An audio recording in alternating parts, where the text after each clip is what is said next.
This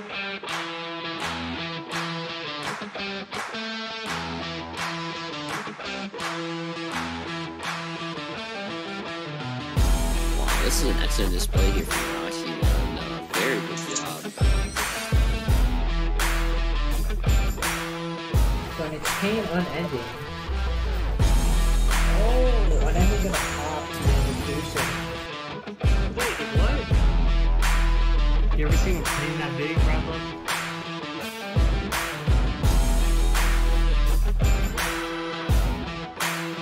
Arcanine magician. Okay, I haven't seen this one in a while. Ooh la la, baguette.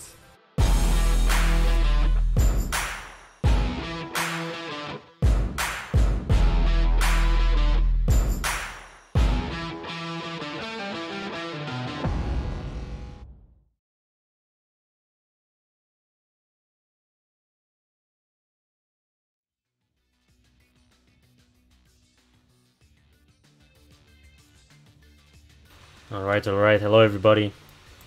So, we're gonna have a nice war here during week 8. It's going to be SEM against X Hunter, and it's going to be a cast by me, Disturbia, and with Rikki. So, hello. Hello. And just What's before up? I forget, I do know that I forgot to... Actually, since I've never done this, I'm gonna have to hide it with something, so... Well, no, you know what? Oh, I forgot there's one way to hide it. Ah, okay, I just forgot that I can use actually the following thing, prepare next match, but otherwise I will have put one funny image that I usually use on my streams, but doesn't matter. Just going to join the room, gonna try to speedrun this, and I think they began the first duel. And if not, it's going to begin soon. Let's get right into it. So we're gonna have Olaka on the bottom. Olaka from X Hunter, and we'll see who's going to join on the side of SEM, which actually I've made a big mistake. Wait a second, when it comes to rosters, I just messed up the order. Wait a second.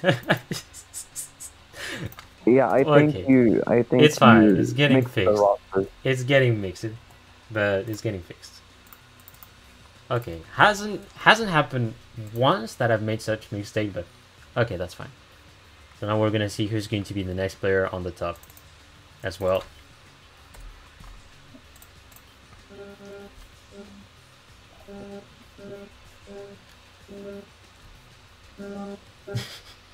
A funny audio again. Also, just one quick thing, by the way, for those who are going to come on the stream. Me and Rikki are going to cast together for like an hour and a half, and then he's gonna have to go.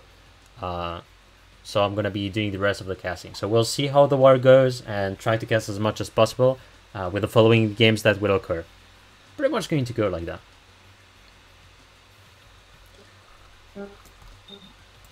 And at the same time, I do like these funny sounds on the side of Rikki. Sadly, I don't know what it is. Just trying to spoil myself as well for the player who's going to be playing on the other side, and it's going to be Sneeze G who's going to be on the top. So Sneeze G from X Hunter. I think that's a new addition to the X Hunters roster. Him and JPRE. I think they got added like 2 days ago or something. Oh. Pretty interesting to see. So very recently. What he do. Okay. And we're gonna start off with Olaka playing Crystron Mythic Descent on the side of Sneezy. That will be potentially a Shrouded Control. 20 cards. So that is what I'm going to expect. Alright, let the first duel begin, and of course good luck to both teams. This is week 8. So the first turn is going to go for Olaka, so yet again he's going to have a nice advantage. Crystron getting a first turn is good for them because they're able to pretty much build the field nicely. We're going to have Self-Fafnir going on. So Self-Fafnir has discarded a Smyger, so he's going to be soon enough adding a trap to his hand. And yes, of course, he's going to be pulling out a Thizern. And I do think he's going to want to maybe destroy Umi to then bring Side-Tree, then maybe have a Synchro on the field. Or else, it's what you see here. He's going to be self-destroying itself, bringing a Side-Tree from the deck. And just going pretty defensive. Just like that.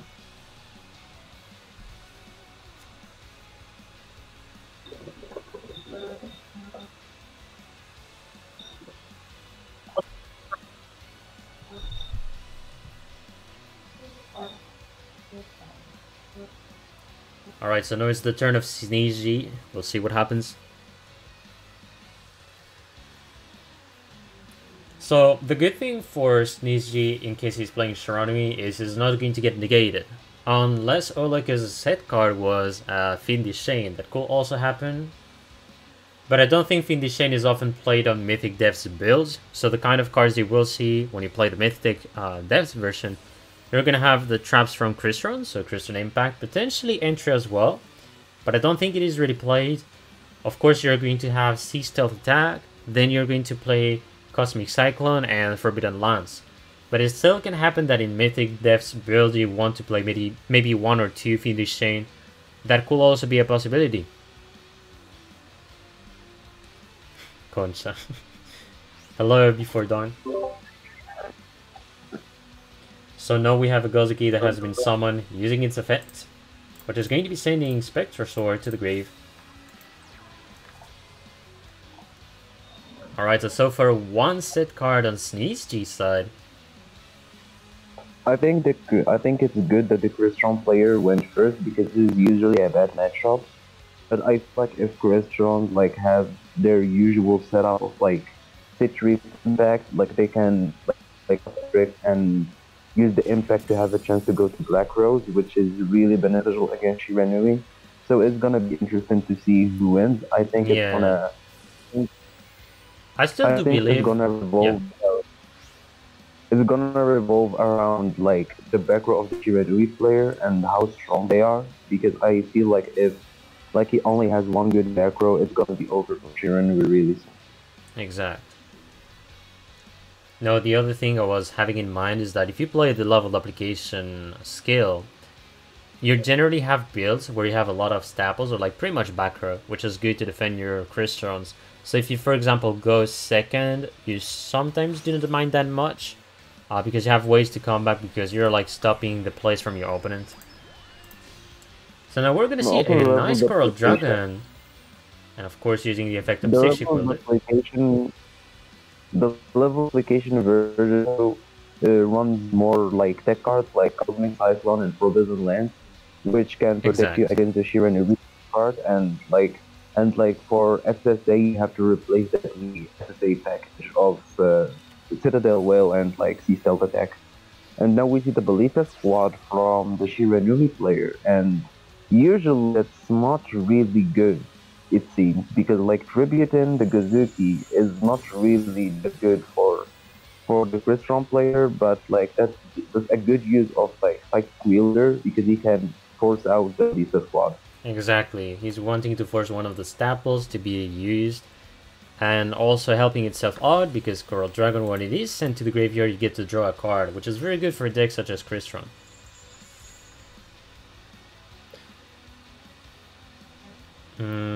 Kind of deck that Crystron is weak against. I'd say any deck that is having a very strong field on turn 1, you can take Karakuri for example, or even Shiranui.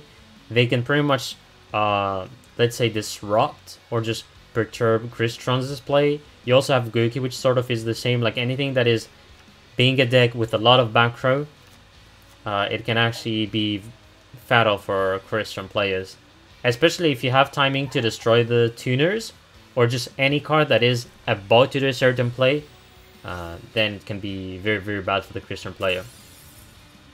That's very true, and I just want to turn for Crystron. I think there is Aquarium Guadrax because he just surged the turtle and used Fulfenir to discard it, and that just screamed at Crystron trying to push full game at this point. Exactly. If that back row is nothing, game could end this turn. So interesting. And we're gonna go into Sofifnir bringing the Thizern, and then normal summons Genix controller, of course, making Brionac on the field. Is gonna be discarding Citadel Whale, forcing yet again another Ballista squad, which is going to be tributing the tuner to destroy Brionac. Really important for the Shiranui player. Honestly, I think that the Ballista squad is like one of the worst backers against Crystron, unfortunately. Mainly because of Crystron X, but I feel like it had its best value when it hit the Coral Dragon and the Brian X. I'm not a Crystron expert, but I feel like this game could have been played better by the Crystron player. I feel like he underestimated the back row of the Shiranui player, and that he could have pushed for a Quarion, and that would have been better in general. While now he's for Mythic Deaths, it's actually harder to pull it out. Like, you're going to be more restricted to the acquiring Gandrax using the skill of Mythic Deaths. And the reason why is because you don't play with the levels, but you need to play with what cards I need to summon. So it is too restricted, and I do think that was good, the fact that he went for Brionac as well as Coral Dragon, forcing some back rows to be used and all. So I do think that Olaka is very fine so far with the field. He's forcing Sneeze G to play the back row. Although we have Sneeze G who's still fine. There's a Gozuki as well as the back row. And there's the Spectral Sword in the graveyard, don't forget about that. Exactly. G again is waiting for the level 4 so he can level 2 to the level 10. And that was a good top deck. The cards are really solid here. Going to be using a Cosmic Cycle right off the bat, banishing a Floodgate. Yeah, and good. I think I don't think Shiranui can win. Because the only thing is that he will need to get some way to do lethal, or like any way to do acquiring Gandrax is going to help him out a lot. I am not sure he's gonna have this. Let's see. Oh yes, he's going to have it. I forgot. Rosenix is going to debut Amatrix, so he's going to be bringing a tuner, and then he can get one from the graveyard, which is going to be the following. He's going to be bringing Ryan to the field, making acquiring Gandrax. And that's game because the Spectral Sword of the Shiranui player is already banished. So now and he also needs to be taking care of not touching Solitaire. If he banishes Solitaire, that's where he's going to lose. So we're going to have the second Spectre Sword, one of the Gozukis in the grave, and he's going to touch the one on the field. Free direct attack, and then it all depends on whatever Sneezy pulls out.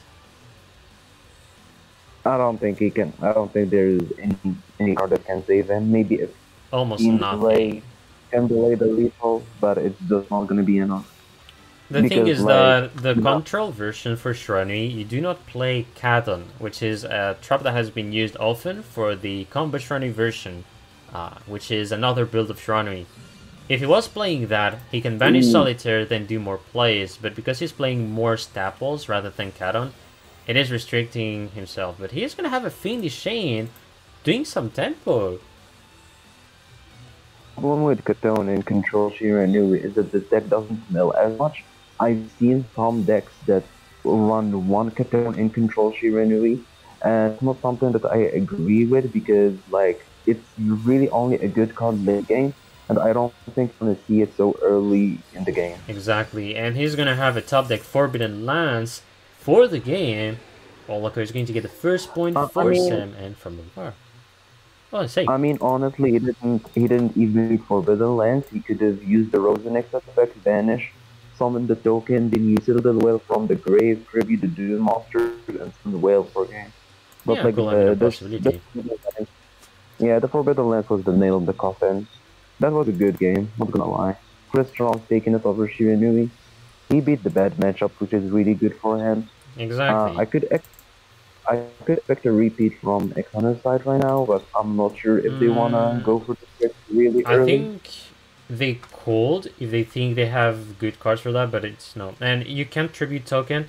Yeah, you cannot tribute someone, but you can actually, let's say, tribute on the meaning that you destroy the card. So if you look to destroy the token, you can. But there's the rule where you cannot tribute tokens for like tribute someone ever. So the Rosenix wouldn't have been useful, but he had other level 3s that I think he could have played, which I think is what he will have been looking for. Rosenix wasn't ready for game, but I think he had like, I'll need to remember, but I do believe he had like a level 3 in the graveyard as well. So like a Thizern, for example. If he had Thizern, he will have been fine. So let me just see if they're about to do repeat. I don't think they do repeat. I'm gonna shut myself. Launching the next duel.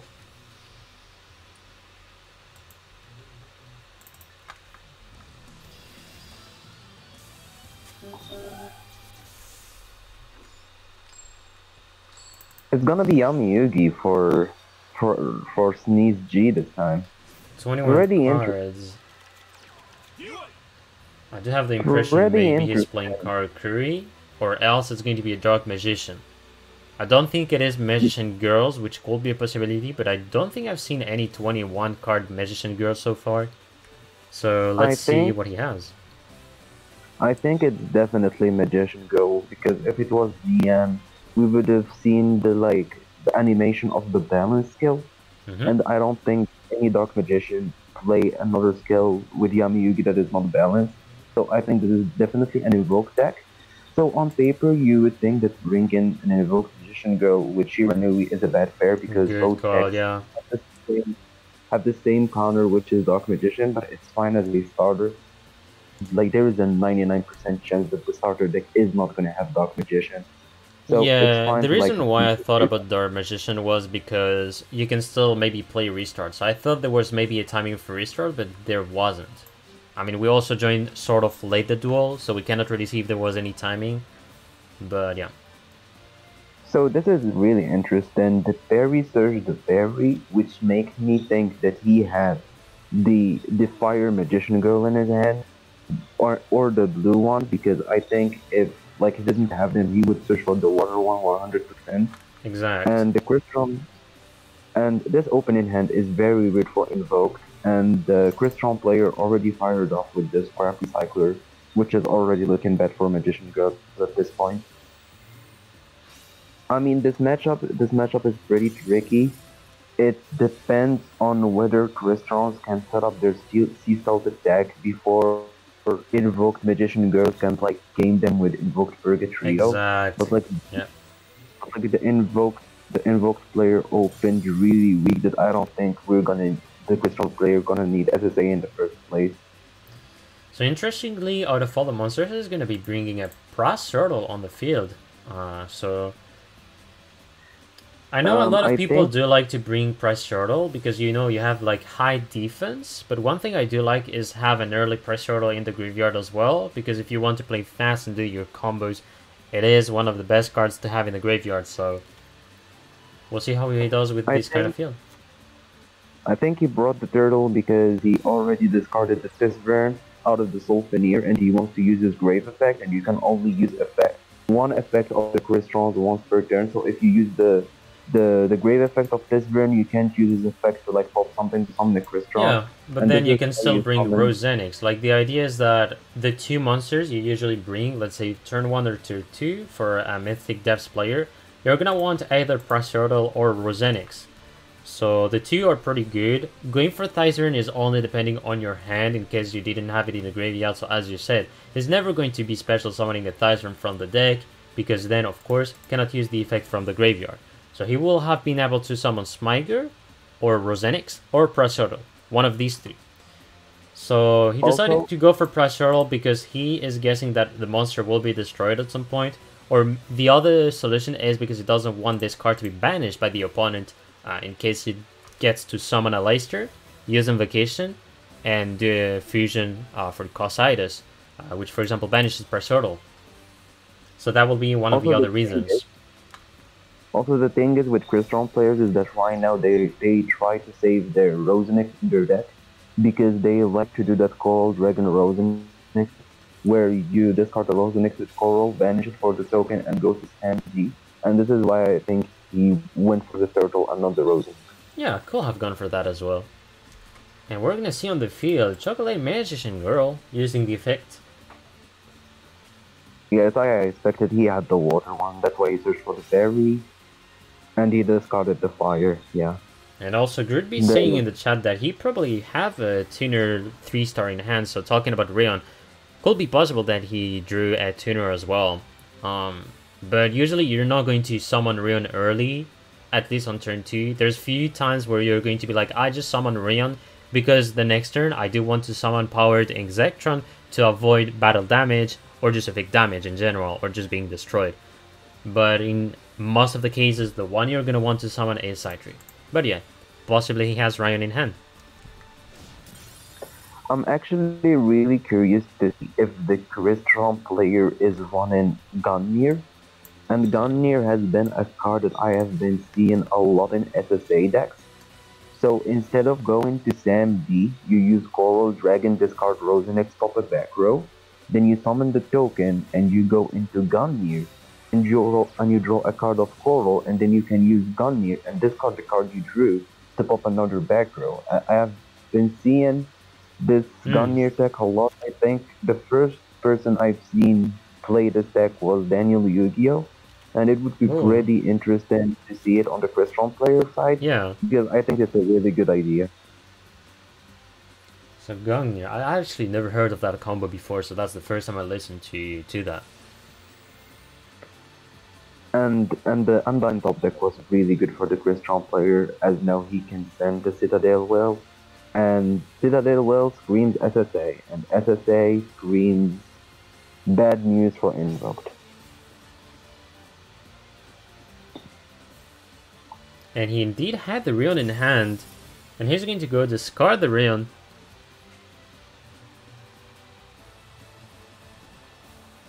And Solfanir is gonna summon a Citri, and I think we're gonna see the Whale right now activated effect.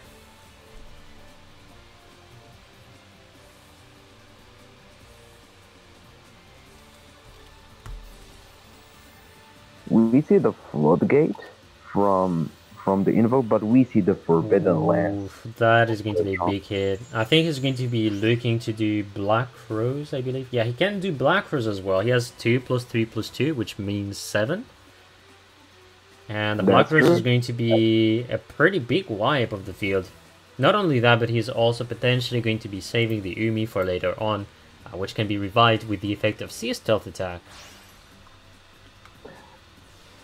Okay, so he actually gonna go Black Rose Dragon. He's gonna try for it. So is this gonna force out the Fiendish Chain?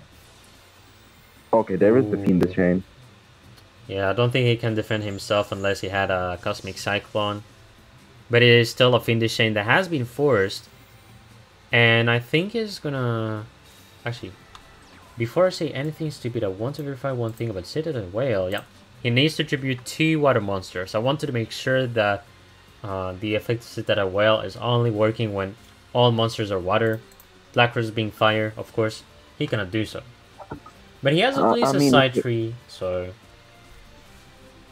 I mean, if it was any attribute, it would have been way too broken. Every deck in the game would be able to run some Stealth Attack in its decks. Yeah. I mean, the Crystron player is still on a very good situation here, but the Ballista squad is actually huge here. I think this is a turning point. Exactly. If the invoked player has an Alistair in hand, this is gonna be really dangerous.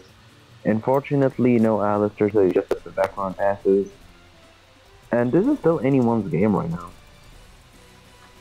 Because I don't know if you realize this, but the Crystron player is out of tuners. His 3 Citries and 1 Rion are already in the grid. So it's gonna be really hard to like make any synchro praise or any pushes, because the only tuners he has right now are the Genex controllers and the Psychic Wheel. Exactly. He's been restricting himself when it comes to tuners, so he's gonna have a very tough time. Even if he has been trying to wipe the field or even get the Sea Stealth Attack control, his best play is going to be around Citadel Whale, which is going to make him have a tough time. And Chocolate Magician Girl going yet again for the mill, discarding the Chocolate Magician Girl, summoning a Leicester for free. And I don't think he can win this. I think this is game for the invoked player. Just go Magellanica, and it should be close to the call here. Invocation is gonna add the Alistair back. Does he have another invocation in hand? He does have it. And at the same time, he's going to be using the effect of a Leicester, which is going to be boosting Magellanica. That's true. Oh, no, he didn't. Oh, there might be a misclick here, sadly. Because you want to usually get, like, to use the effect, make sure that the Leicester is banished, and because the invocation is in the graveyard to then catch it. But it is still going to be game, and Sneezy takes the point for his team. So it's going to be pretty close, 1-1 for both teams. It was a pretty good game, honestly. In the beginning, we thought that the Crystron player was in control, but the Invoke player slowly started to get momentum and get resources. While I feel like the Crystron player was out of his tuners and couldn't do anything about it. Exactly, like he restricted itself by not having any more tuners, which is usually very bad. Even if it's like the Mythic Devs version, you're still going to want to get a lot of tuners as much as possible, because if you waste them very quickly, you rarely have ways to come back in a duel like that, even against Invoke position. Exactly, that gave the Invoked player momentum to like draw into his Alistair and then win. Alright, so as simple as that, we're going to be waiting for the third duel between Olako and Sneezy, which I don't think they're going to be changing the positions. Olako still wanting to be on the bottom. The GM got trapped. Dookie is here. Welcome to everyone in the chat, by the way.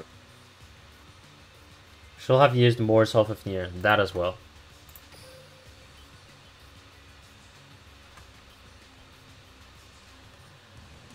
It's gonna be interesting to see Ulako's second deck. Exactly. So he's going with Yusei Fudo. And how many cards? It's going to be 20. So Olako getting the first turn here. Looks like Control Shiva to me. And he starts off with the Squire. Yeah, the classic opening, there's almost nothing to say. At least for competitive players. I guess for like casual players or just new players, you can commentate it and do a nice dissertation over it. He's going to be doing an early level duplication here, alright. But like the thing is, he opened double Squire. That Japanese APK though. Japanese APK. Oh man.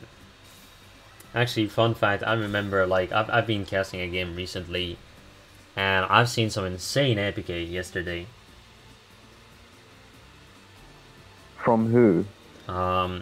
That was I need to remember the player, but that was like from Warfez.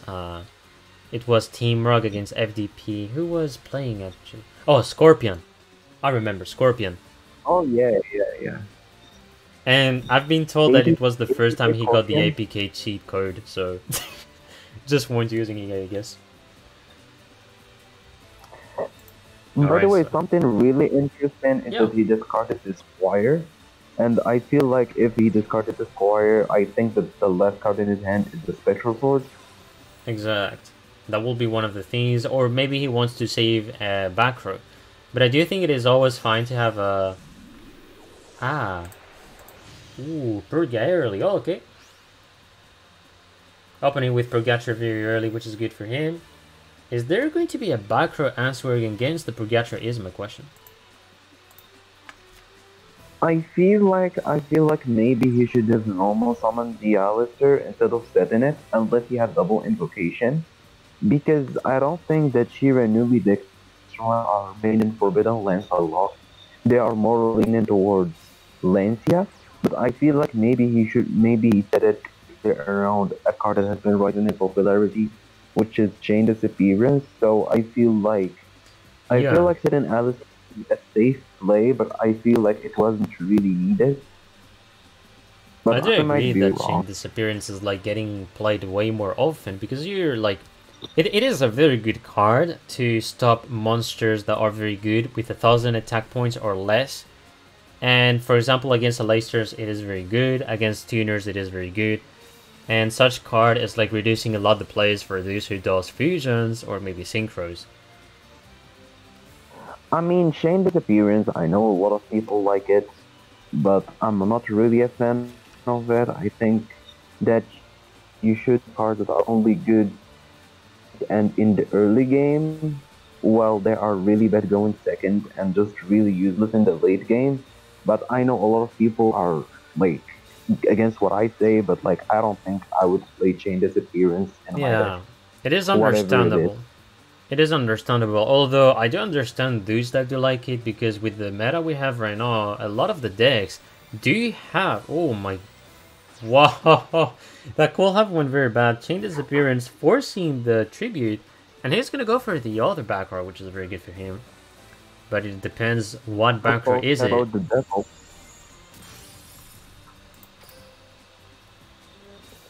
And he has destroyed a Fiendish Chain, very good for him. He's gonna go for the attack, he's gonna attack the berry, he doesn't have choice. And I do think he's gonna want to destroy the monster that will be special summoned, which is Apple. I do expect. I don't think destroying it is a good idea. Oh yeah, I because forget that right now Apple adds a magician. Yeah.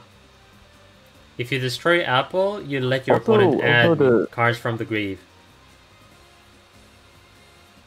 Yeah, attacking I Chocolate don't know here. if I agree with destroying the water, because I feel like at this point his field is clogged, so he needs to hard draw an invocation to actually make a fusion summon. Yeah, he could have done that as well. Ah, Wait, what happened? okay, I'm not gonna have any ideas, sadly, so I'd say the referees will have any idea of whatever happened, or even the players themselves. So Luca's gonna take the win here. Was it a DC or a timeout? I don't think it was a timeout. I It wasn't don't taking think much it is a time. timeout. I would be very surprised if it is a timeout, but I'm not really sure it is really a timeout.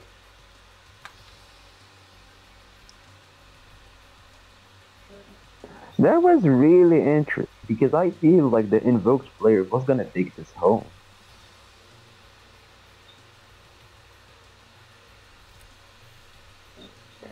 I'm actually trying to see whatever is happening with the Wi-Fi. I think I have Wi-Fi issues right now.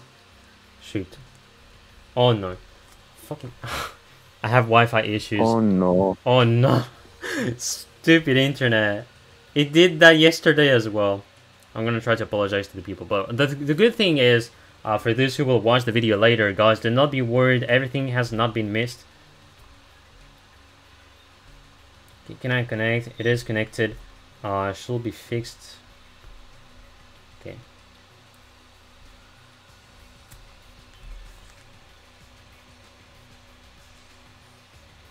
I think the stream is stuck, yeah.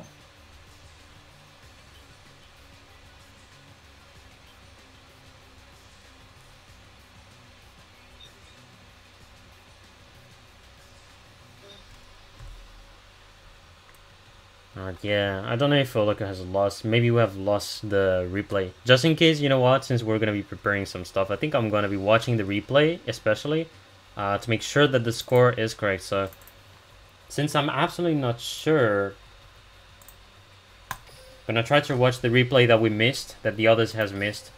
And this is very special, so it's gonna be a speedrun commentary. I'm very sorry for that. I'm gonna try to catch everything and make sure that the scores are correct. So. This is also, this is the first time that I'm doing so, but yeah, rest assured I'm very fast when it comes to commenting. We're gonna just keep the turns that we've missed and go with the most important ones. So that was a like of making the opening here, using level duplication. Going for the Shogun Sao. And then discard the Squire, putting 2 back row. And then we see some evocation with an laser that has been set down. And then pretty much waiting until putting the cards I want. We're gonna try to catch the good turn. No. Yeah, we're gonna try to catch here. Gonna try to slow down. So that happened. Then Berry Magician using the effect, bringing the Chocolate Magician girl. Okay, so the duel really stopped here by a disconnection. All right. So I wasn't really sure because I know there was like an issue with my connection. So yeah, just in case I had to show that. I think by the rules that means that SEM is going to take the points. So, yep. Yeah. Sneeze Jesus DC'd. Yeah, that's a very sad DC here. I do think he had the field as well. That's the worst part. Yeah, I think the invoked player should have won this. I like as Shiranui, if you don't like make any Lancias or anything, the fact that the invoked player draws Alistair really early and resolves is gonna be really impactful for you and really bad for you. That's why you try to play around it, and that's why I personally just made Lancia. I agree. because like Lance doesn't cut it anymore because they run 3 ballista squad and they can just ballista squad on the Lance and then you just you just, you just lose basically. Exactly. Alright, So so Hisoka is gonna come yeah, from with a Magma Kaiba. Maybe Dark Magician, depending on the size of the deck. We'll see. I think it might be Ritual Beast or Yeah, it could be Evil Eye. possible, yeah. We'll be very surprised to see Evil Eye, but it's going to be Dark Magician with the circle right off the bat. Alright.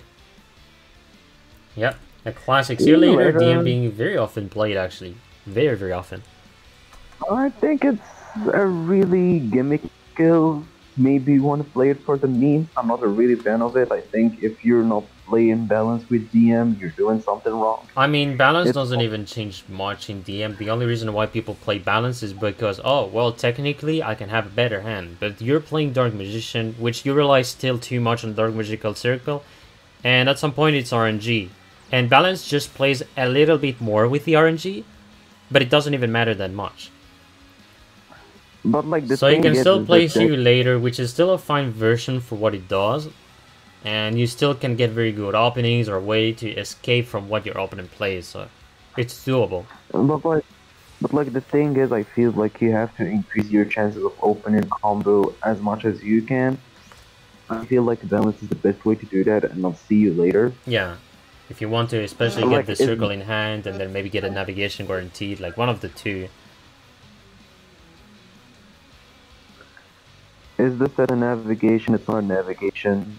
I mean, it's really good for the Dark Magician player that he like had the Kaiku early to like Exactly, make to this force the less player of a to not be break. able to banish cards.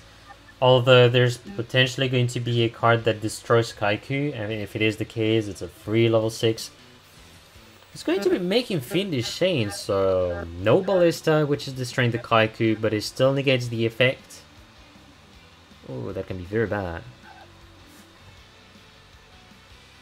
That is not looking good for the Dark Magician player. Yep, And that's Hisoka what, having... this is, Hisoka not and having this is a what I good was feel, talking so... about. Yeah, The deck uses it with bricks. That's why you run balance, make your bricking as least as possible. yeah. Yeah, but it's like not by a high percentage. So like if you see players who doesn't play balance on a Dark Magician, it's because they know it doesn't change much. On any other case, decks that you know bricks a lot, balance is usually the only skill played, and Indeed, it happened that you have some meta decks that only use balance because you know how bad it is, but balance makes it like more comfortable, and you get the cards in an ideal way. And Dark Magician, of course, you're going to want to potentially have a rod, a circle, and a navigation in hand as early as possible. But then, yet again, it depends on the playstyle he has in mind. Yeah, that's true. That's true. The Gaiba noises. Man, I know the name in French of the word. Oh, shit. Anyways, we're gonna see Spectral Sword, the Solitaire. Waiting for the Ballista squad on the face down. Alright.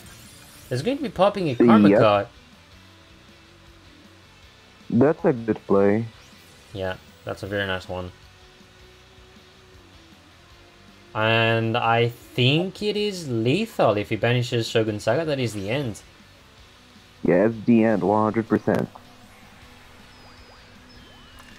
Yeah. It's very important that the GM bricks, but it is the kind of the risk that you have to take with this deck. And now he has to repeat to like have a chance to counter in this sheer enemy. Yeah, I think they're going to go for that. Yeah, they're probably gonna do I repeat. Because, 100%. because like when GM opens combo, there's no way sheer enemy wins. No matter how experienced you are, you need like to go first with a really good opening to like actually beat the deck. Yeah. Also, I like Gaiba saying that there's a robot talking, and I'm like, No, Jesus Christ. Gave up. So I do think you're right if they're about to do repeat, so I'm just going to check it out if they do.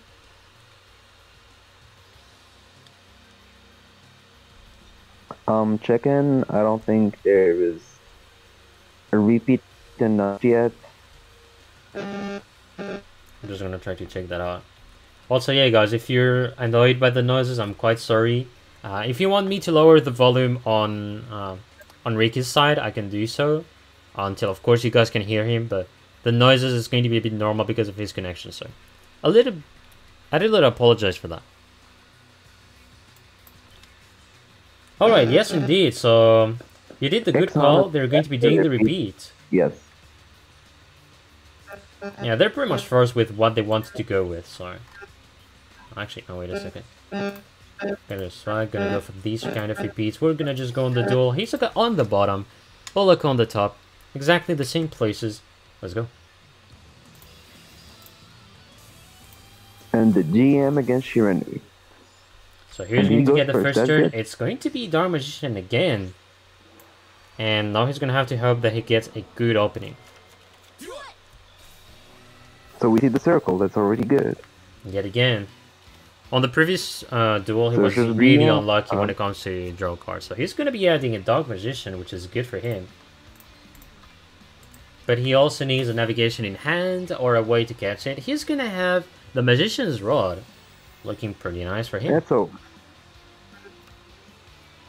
That's over. The second this deck goes for the combo, it's over. Exactly.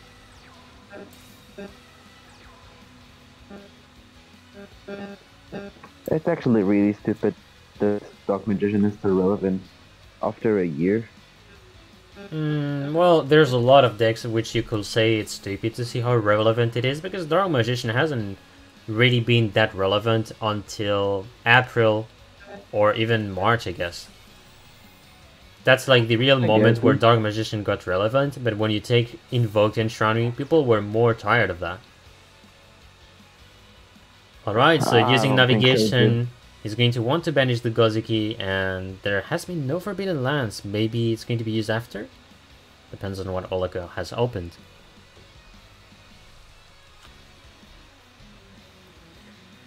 And he's going to be bringing Kaiku just in case to force the fact that cards cannot be banished on the graveyards. Unless it's Kaiku who does it. So now there's Gozuki's Gozuki's effect still triggers, if I remember correctly. He can discard a zombie monster from his hand, I believe. No, he needs to banish, okay. My bad. Gozuki banish, he cannot do anything. And whatever back row he sets is going to be negated by the navigation. If it is one, yes. Big gaming, really skillful match.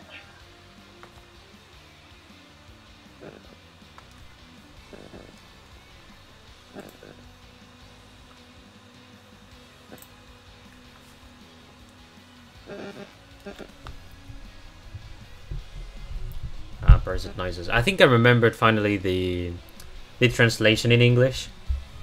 It's Parasite noises.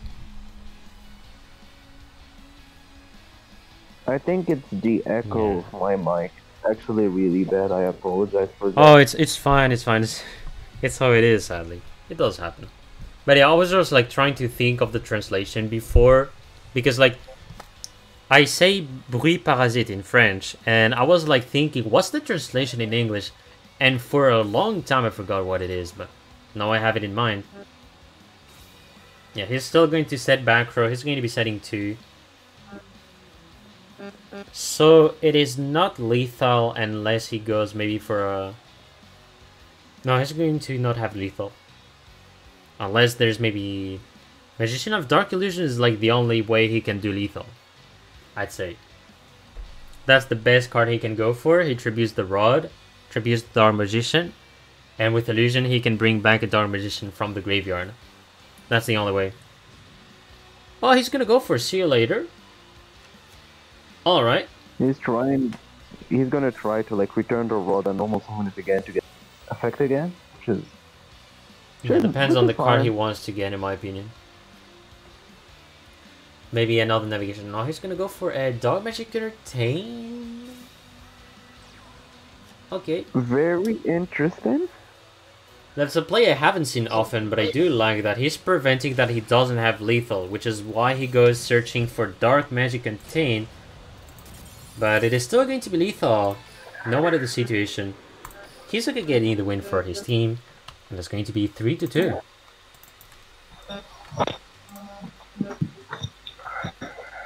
So the counter finally working for him, and Olaku is going to have to be out. And at the same time, I modify the scores.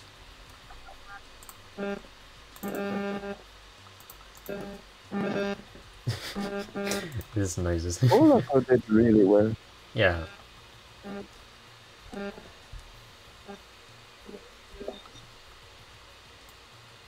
Gonna try to lower, and if people can hear you, I'm glad.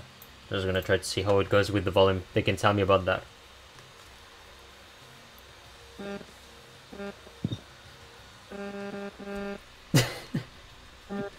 This forest noise. It's so funny because I've never heard anything like that in passing. It's very entertaining. I'm not going to lie. Super, super entertaining. Alright, so going to be preparing next match while waiting for the next player on SEM.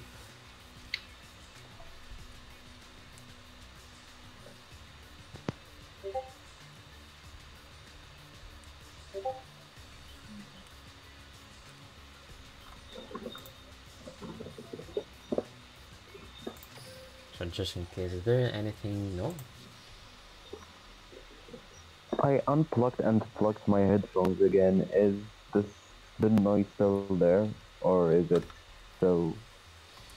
I'm gonna try. You know what? I'm going to do sound testing, so feel free to speak as much as you want. Test.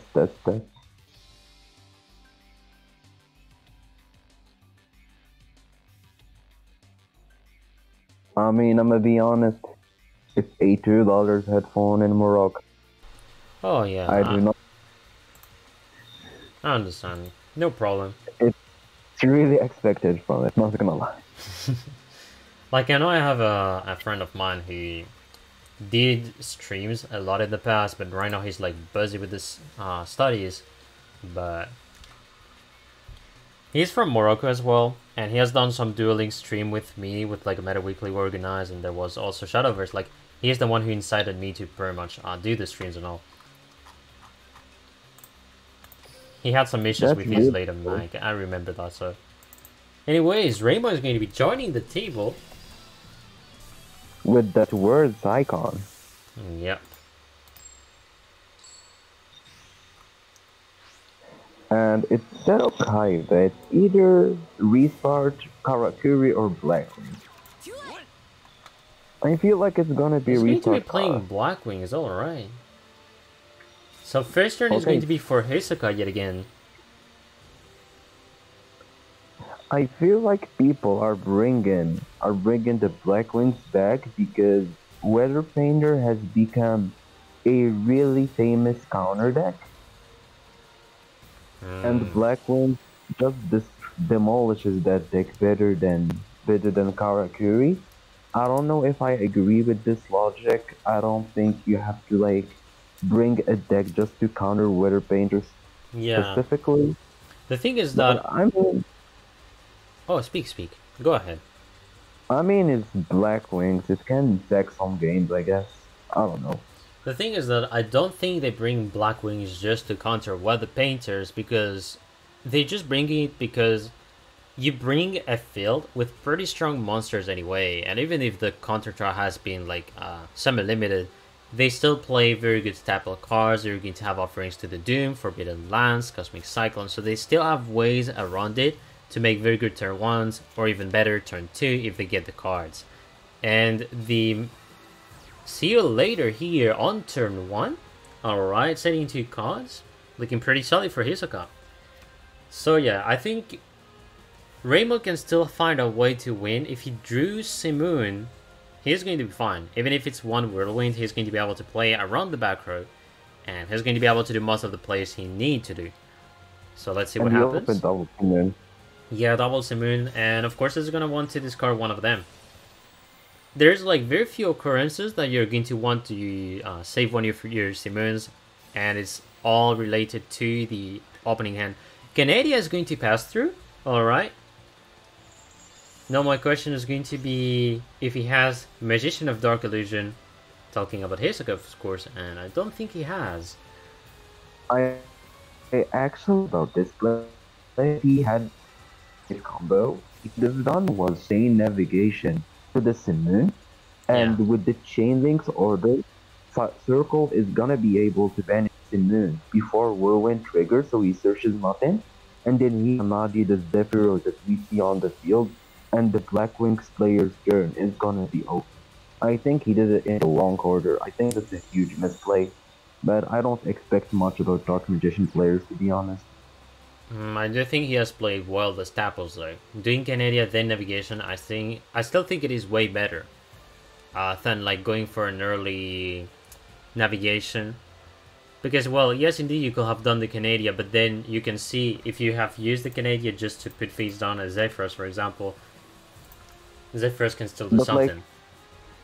But like the Canadia can banish Simoon too. Yeah. Well, Canadia cannot banish it. I mean, I guess you mean the Circle and Navigation combo, right? Yeah, like Navigation is gonna banish Simoon, and Canadia is gonna put the Zephyros face down. Yeah. Also, yo, Warrior, has been a while.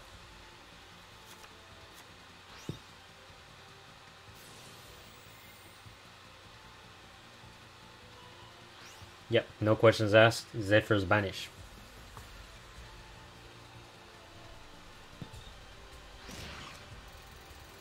Never punished. And I think that is game. No, it's game 100%. He can almost summon. Oh, I just greeted whoever won Warrior. But yeah, hello, man. Yeah, he's gonna search Rod. Yeah. Add Illusion Magic, and then he can Illusion Magic the GM. You can go for more combos and as well, yeah. Maybe use the Quake spell if he wanted to maybe banish the face down. But he knows he doesn't really need to. He just needs to attack. Yeah, unless he expects that there is a Sphere Kuribo, which is why you will use the... Sorry. Yeah, no, this plays around Sphere Kuribo. Illusion Magic is the one I had in mind, so... He's gonna go for the attack instead. Yeah. Or maybe... oh, I think I know what he's doing. So he's gonna want to maybe attack first with Dark Magician. And in case there's like a Sphere Kuribo, he knows that he just needs to use it on one of the Dark Magicians. Which will be enough to bring back the Dark Magician from the graveyard, special summon it, and still go for the lethal. And yeah, that's the game. That's the game for Hisoka. DM player never punished. Yay! The yay.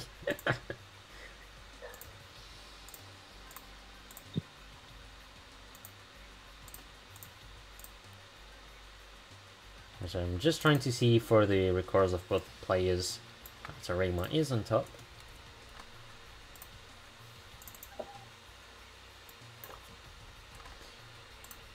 I'm gonna try to see if they're going to be doing a repeat as well.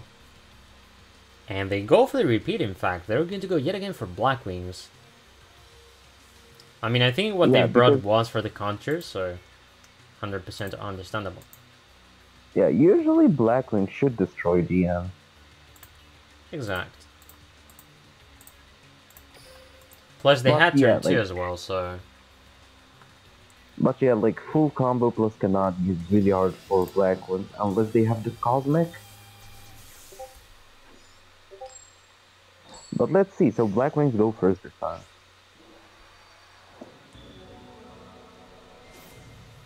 So let's see how Raymond opens then.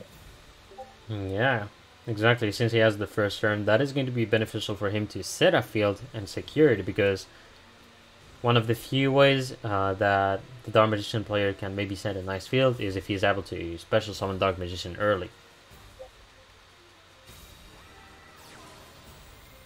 So Dark Whirlwind is activated.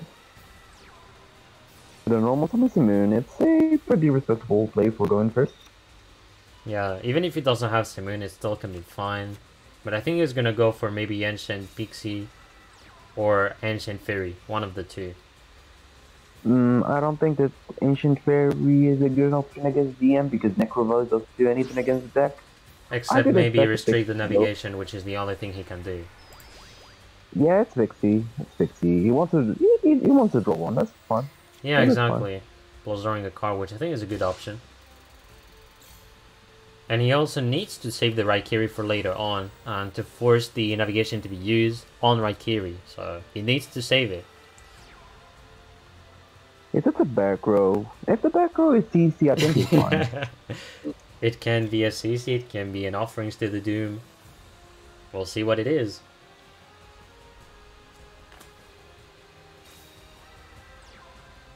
Alright, classic Magician's Rod.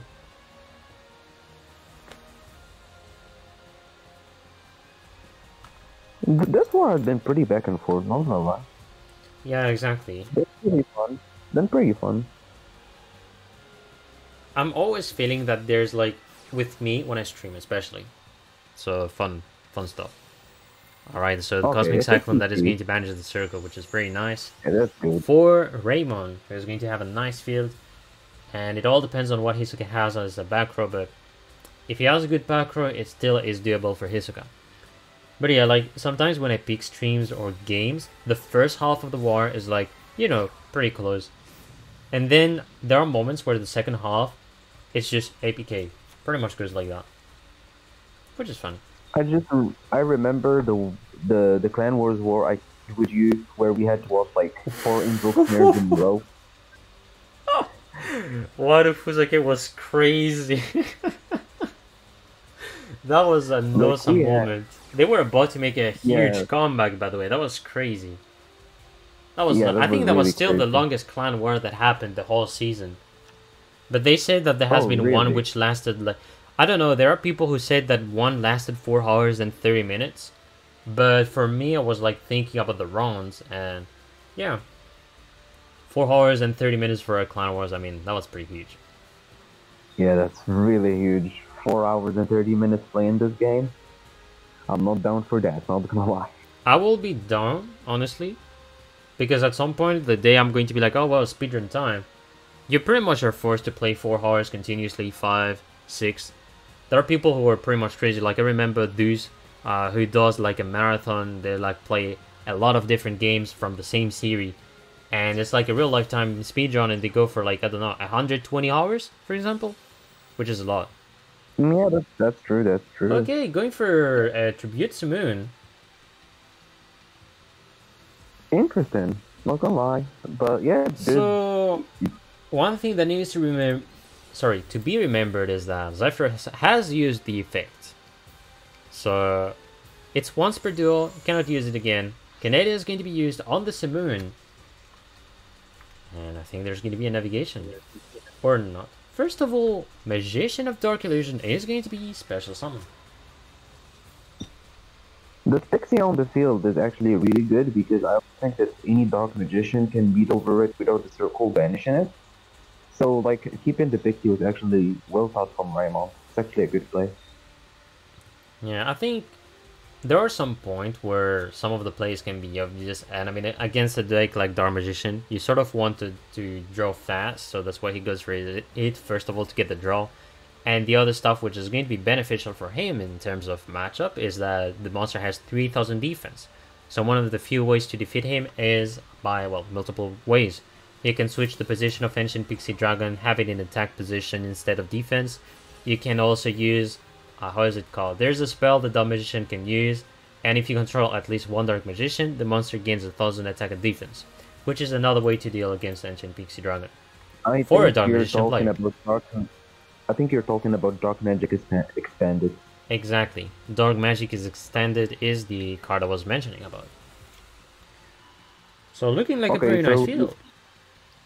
Yeah, he used the rod that he returned to the hand with See You Later, normal summoned it again, to search another circle. Eyes optimize! Oh my Jesus.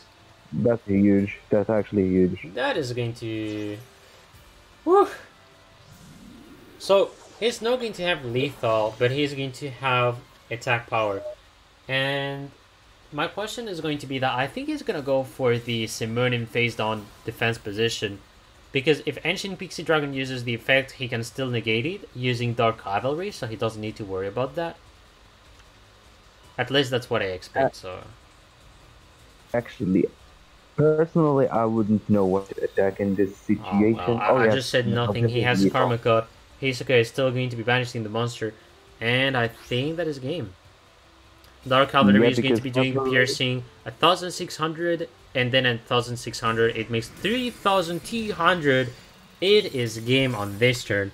Hisoka is going to be able to stop Raymond from using Black Wings.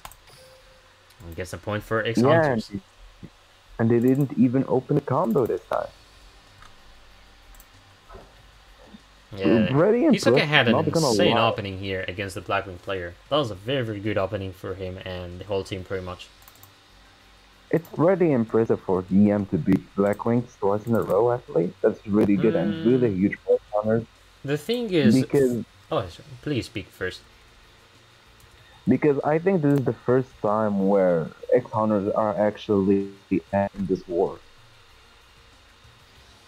Thanks to Hisoka. Yeah, the idea I had in mind is, in terms of matchup, I do think Dark Magician and Black Wings are pretty much good between each other, but it also depends on the cards that maybe Raymond added on his deck list. But I do know or expect that he had a Forbidden Lance, first of all, which is a card that has been used a lot. Maybe Cosmic Cyclone. I do guess maybe he had offerings to the Doom, so cards that I'm guessing. And the Persian noises. Oh Jesus. They're back, man. Oh, they're back? Yeah. Pretty sorry for that, guys. Okay, anyways, we're gonna wait for the next player. I think when I unplug it and plug it again, I think they go for like 10 minutes and then they come back just like... Oh, seriously? Like, yes. Oh, that's sadly annoying. Okay, let me just do it. Alright, we'll see if it works or not.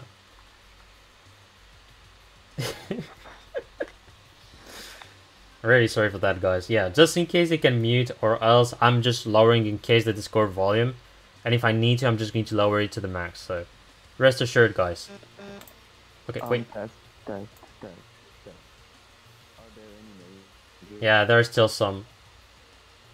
Oh my god. Yeah, I can't do. Yeah. If you cannot do much, it's fine. I'm gonna say the people to maybe put a not high volume as well as me. I mean, now that you say it, I'll probably blame you one maybe. It's fine. It's fine. Also, just one thing to make sure, guys. If the volume is fine, if you're able to listen well to Rikki, please tell me so in the chat. And yet again, sorry for the issues.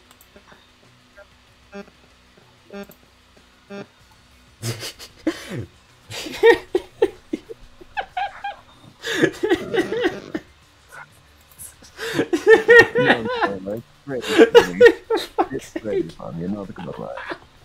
Dude, like, it's so funny because, you know, since I'm listening to so much EDM songs, and this is like one of the funniest songs you can have. Like, that's the stuff about it. Like, I'm usually listening to like stupid noises, and this one is great. Like, it makes me remember of all the things I've been listening in general.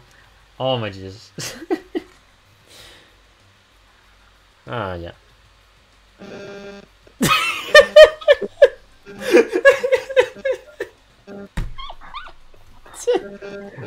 Oh my god.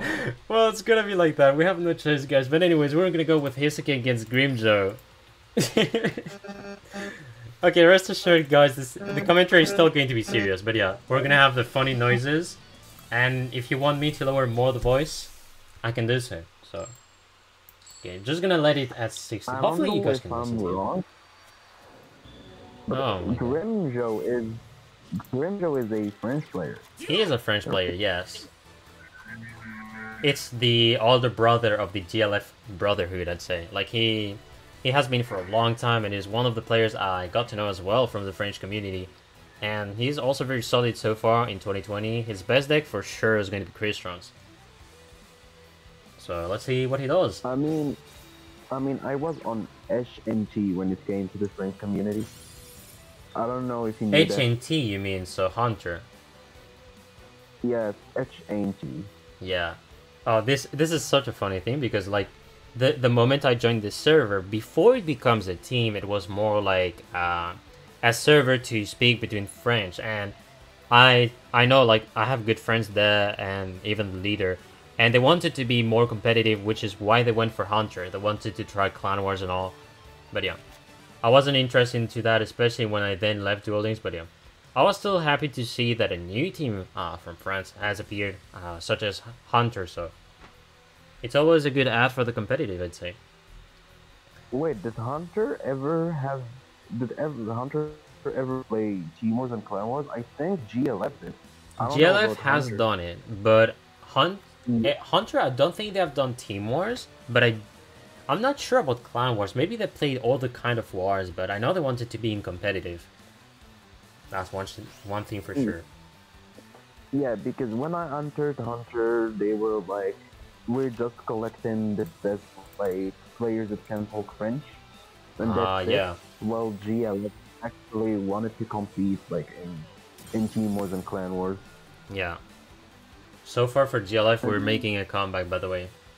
So the team is going to be bad, but not really on Team Wars or Clan Wars yet, but soon enough.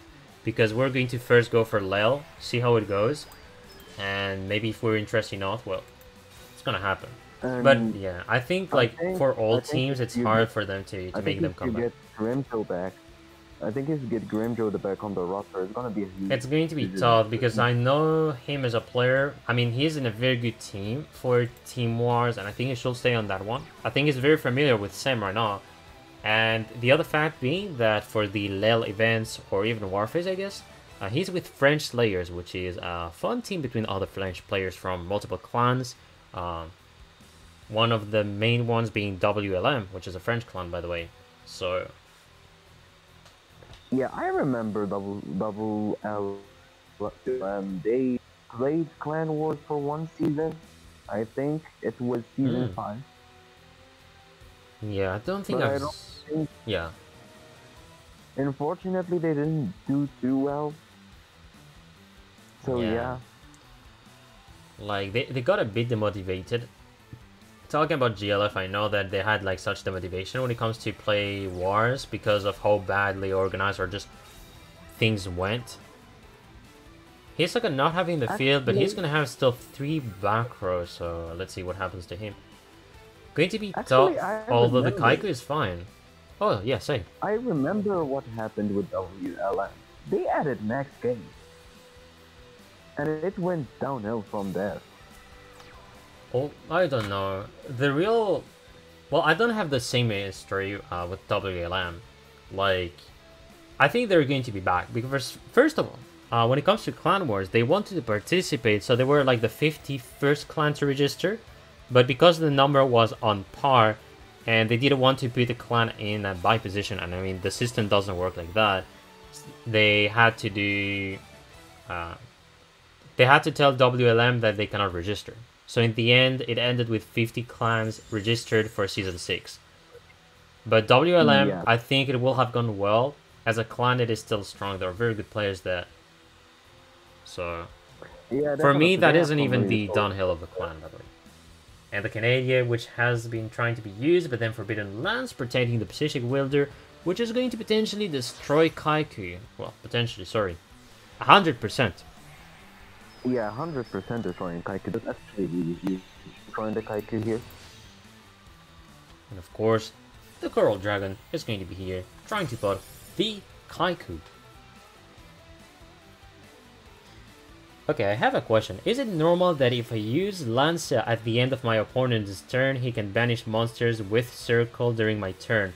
Yes, because Lancia is only during the turn. So if you use it at the end phase, you're going to have like a little step where, okay, I force my opponent to not banish, but only during the end phase, which is a huge waste. So if you want to force the player to not banish with the Circle on the next turn, save Lancia, use it on the next turn when you're sure that the opponent is going to banish, and that's where Lancia gets useful. It must not be at the end phase unless there's a specific thing, but in general you use it on draw phase, standby phase, and main phase. These are like the moments where you want to ideally use Lancet to force the player to not banish cards.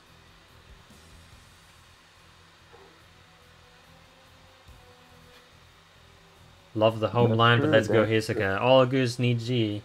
Encourage whatever player you guys want. Going to go for level 7 Synchro using Self of Near and Side Tree. He's going to go for a Black Rose. Black Rose. Black Rose for the 2 Black Rose. Okay. Okay, sir. Will be maybe. I think he was expecting that there is a navigation, which is why he goes for that. That will be my guess. He's trying to prevent the fact that there is a navigation, which is why he goes for the Synchro. And the question is if he's going to be right. He is right, in fact. 100% right, there was a navigation set done. And this is really huge. He just wins now. This is really good for Crystal. Yep, no lethal, but it is going to be domination. Oh my god, yeah, that's really good. That's really good for Grimjo. Exactly. Great play by Grimjo.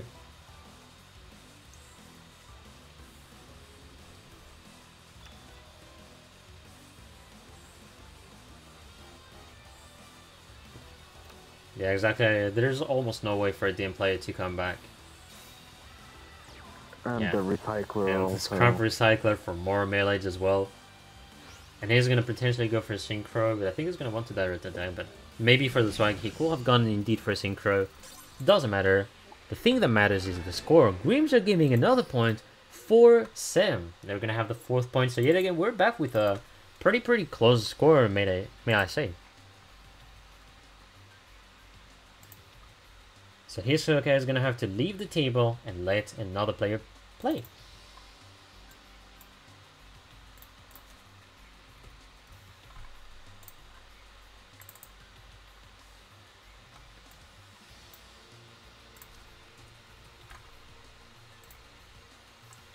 Alright, so gonna yet again put the screen while we're waiting for the next player.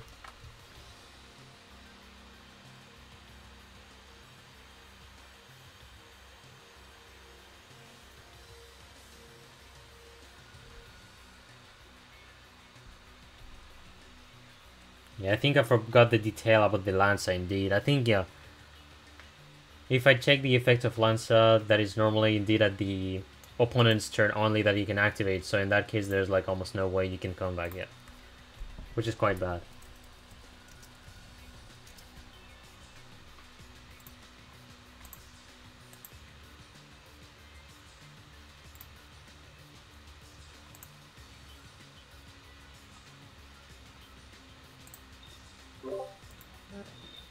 Okay, I'm back. Welcome back. So Grimjo beat the Dark Magician as expected. Black Rose and Soberano is gonna be X Hunter's next player. Yep. So removing and just going to the spectate, and I'm gonna let you speak. I think Soberano might be Shiranui because it's the best deck to counter Crystons. And it's gonna be indeed Shiranui because I see it's 20 card with throw, which makes me think that it's level duplication. And the Crystal player starts with Solfenir, the start is Smigers. The good Crystal opening yet again.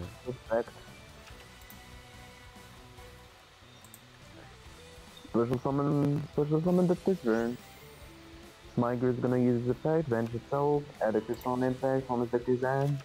And I think it's gonna be Tizern popping the Umi, special summon in the Citri, and he's gonna go for a turn 1 Amatrix, I assume.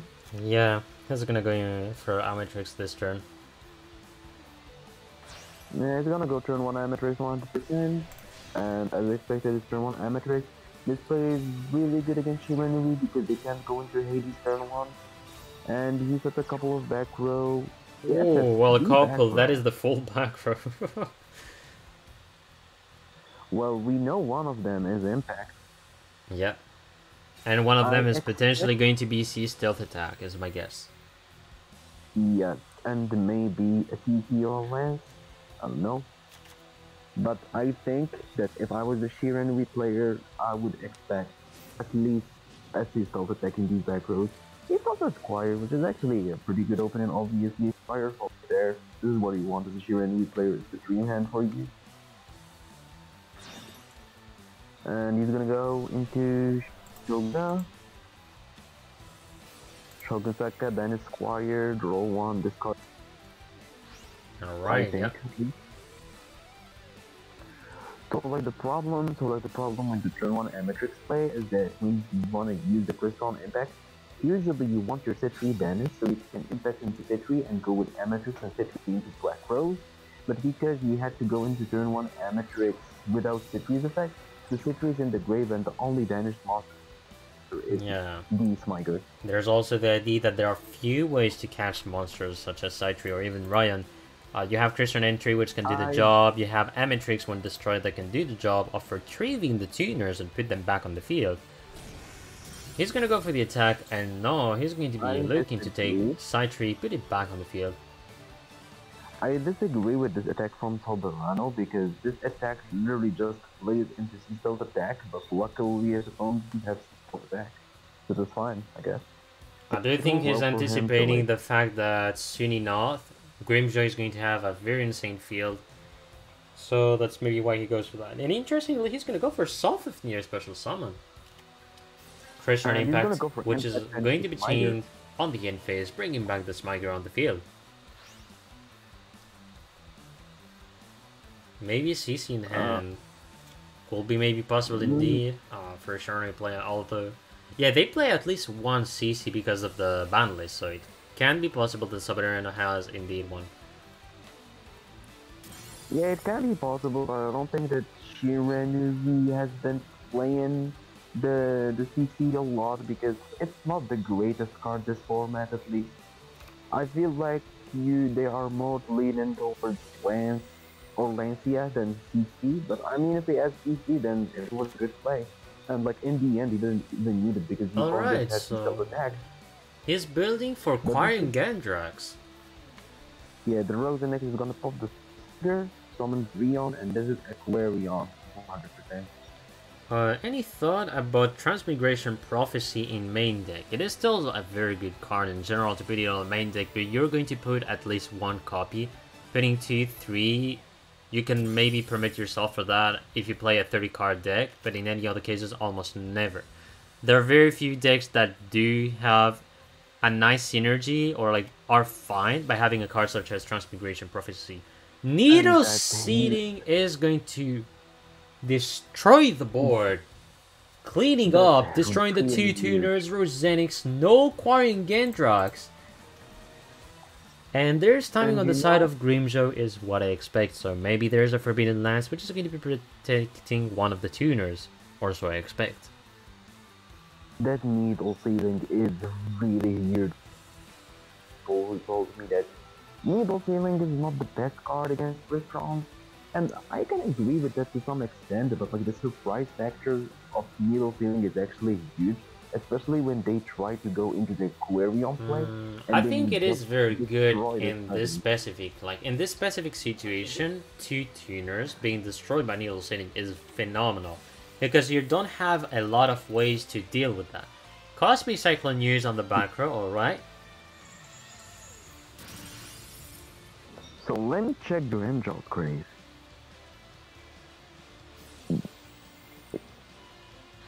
I don't think he can OTK from this spot. Yeah, I don't think he has any ways to do OTK, but he can build a very good field. Parasortal, like, if you have Parasortal in the graveyard, it is the way that you can maybe do an OTK in most of the situations. But no Parasortal, that means he's going to have to build a defense. And especially with the fact that he used a lot of effects already, he's going to have some issues. He used the Smiger, he has used Rosenix, he's using Thyzern, so the only card he can still use will be Parasortal, which he doesn't have it on the field. And I do believe he hasn't normal summoned yet, so he's going to go normal summon Parasortal and bring a tuner. I think that's the play.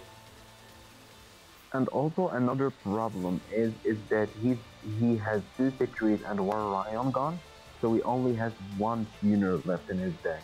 Exactly. I don't think that's enough. He's gonna have to bring it as well, that's the stuff. He's gonna have to bring it in any situation.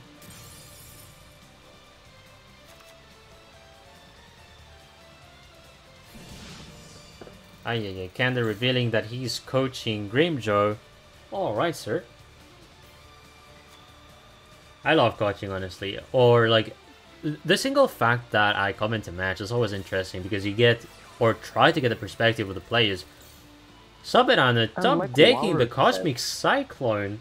We're just going to be banishing Lauer another called Cosmic. the CC. That was a good call. That was a good call from Lauer, actually. And I don't think that Grindrol can do this. Even if they're gonna be like Oh, I like that. might be able to float. The amateur is gonna be floating to solve. It's gonna float itself, but like This it's is out a of very good play, what we're seeing right now. Because Sun Saga is ideally not going to want to use the effect unless he wants to force the power in Zectron. Yeah, said no to the effect. Let me see. Oh, he Inquire, and he can go into Hate in the other turn, which is really good. But like, I don't think that. Yeah, he's that gonna go for Grindrol King can win Hades. No? I forgot he cannot do King Hades. Okay, my bad. King Hades only can be summoned when you do it from the graveyard. And the idea is that when you use their effects, the only synchros you can summon are pretty much running cards. Or simply put, the synchro card King Hades requires a specific tuner, which is the main reason why he cannot do the play. Correcting myself, don't but think hopefully he should things have are attacked clarified. here. This man's mic is scuffed as hell. Mine? What? Oh my god. I think he's both talking about me. Okay, I'm gonna try to... Wait a second, I'm gonna try to do some audio tests as well.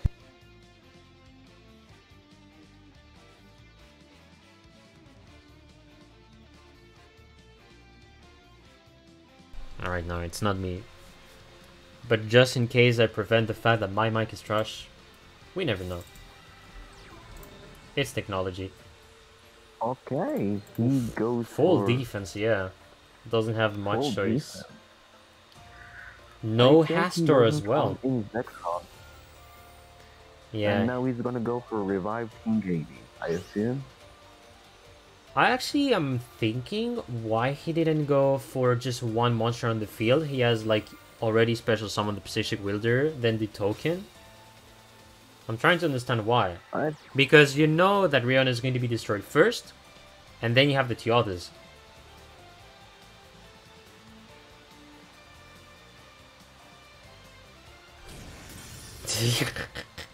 For heaven's sake, is a quote. I'm gonna write that. You know what? This guy deserves. I'm getting bullied, dude. it's just for fun. Because why not? Okay, can I try to have time to write that? Let me see. No, sorry for heaven's sake, in 8 minutes I'm leaving. Yeah, as well.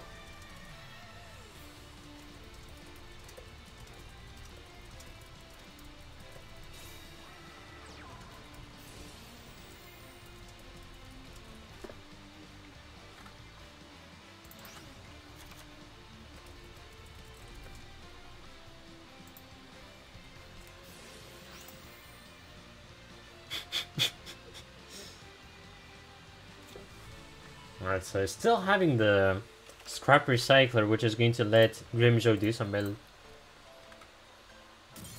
Yeah, I think he couldn't do much here. Yeah, Subrunner gaining the huge field here. So the first team to reach 5 points is going to be X Hunters. Yeah, X Hunters. Soberano played this game really well, and I think that's a wrap for me. I wanna thank you, Disturbia, for giving me the opportunity to catch with you. No problem, it was a pleasure. I wanna apologize for the people in the chat for the mic noises, and I wanna wish good luck for both. It's See okay. you later, boys. See you, Rikki. See you next time. See you, brother. See you. Alright, just leaving Discord. So, yeah. On my side, I'm gonna try to put the scores as well. But yeah, hopefully you enjoyed Rikki's commentary. Big off from a brother for that. Always love to cast with him. has been the second time as well, so maybe there's going to be more times I do so. And on my side, I'm going to write the score and ideally read your guys' comments or whatever questions you guys have. I do take everything. And they're going for the second duel. Soberano is still going to be on the bottom, and Grimjoy is going to remain on the top. Let's go.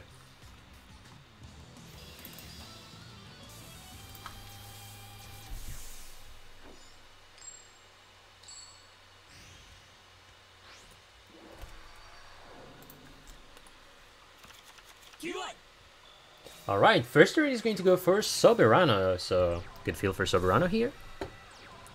Okay, maybe it's just going to be... No, it's fine.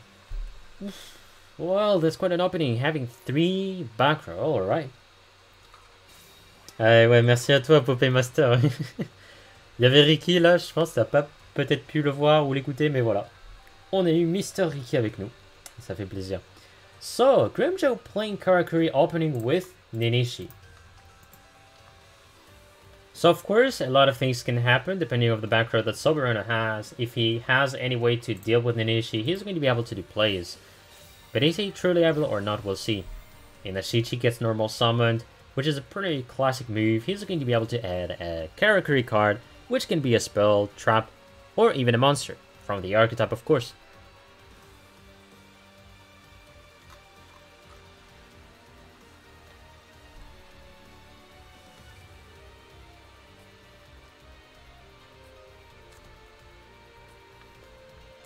Alright, so I think he's still deciding which card to add.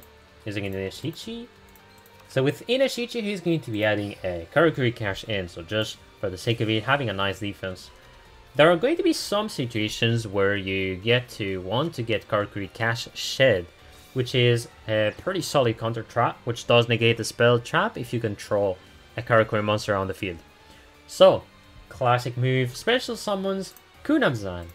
And Kunamzan is going to be bringing Bude. Bude using the effect which is special summoning a Karakuri from the deck. He's going to potentially want to bring Kunamzan in order to make Budeido. So yeah, the commonplace when it comes to Karakuri decks.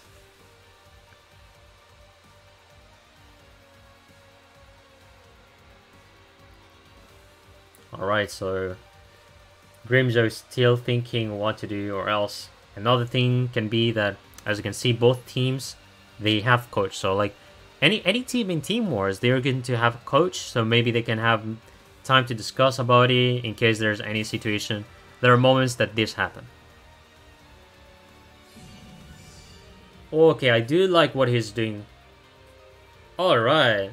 Very, very uncommon decision for the Karakuri player. He's going to do no synchro to try to prevent from a trap to be used. But he could have gone for Musashi actually. If he has thought that way, Musashi is a monster that is in defense position. That was actually going to be game if he went for Musashi, in my opinion. But we'll see. And Soberano yet again is going to be escaping his turn. Okay, let's see what happens. So, the Karakuri has a big opening since he has 3 cards. He has the possibility to do a Synchro Kunamzan Inashichi, or else he does Inashichi with an Inishi. So level 5 or level 7, he has any wish. The other fact being that he has 3 back row, talking about Soberano. He's gonna go for Musashi, sorry. Yeah, he knows about Fiendish and potentially Karma Cut as well, like many cards. He's trying to bait them, which is why he hasn't gone for an attack. But yeah, I don't think there's Karma Cut in the end, and I think he's going to get that second knowledge. So yeah, the first card he has read is Fiendish Chain, which is terrible if it is like affected or like used on a Bude. And Karma Cut will have been bad as well, especially for Karakuri player, but doesn't seem that he opened with. Grimjoe is going to be taking the win. And connection retry. LMAO. Going to be a 5-5, so another close score is right here. Alright, so trying to get the scores here. Subadon is on the bottom. And I think they launched the duel. They did. 2 Speedy Gonzalez on the table.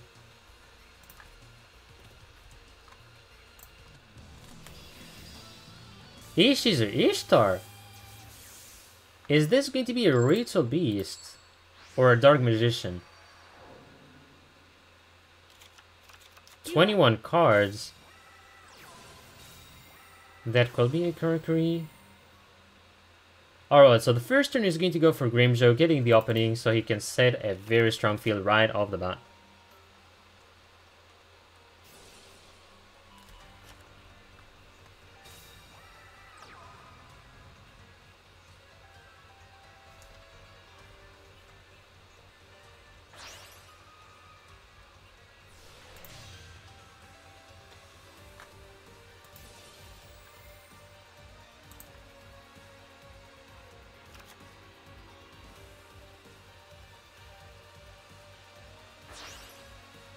Alright, so classic plays here where he gets the Bureido on the field. Some French doesn't break somehow.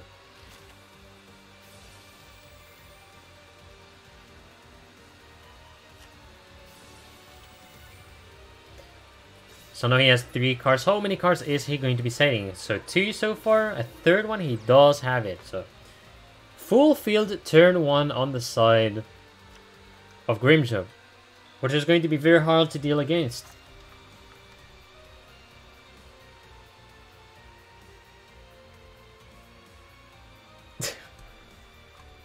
Oh, the memes on the chat. Swear to God. Anyways, I'm now wondering what is...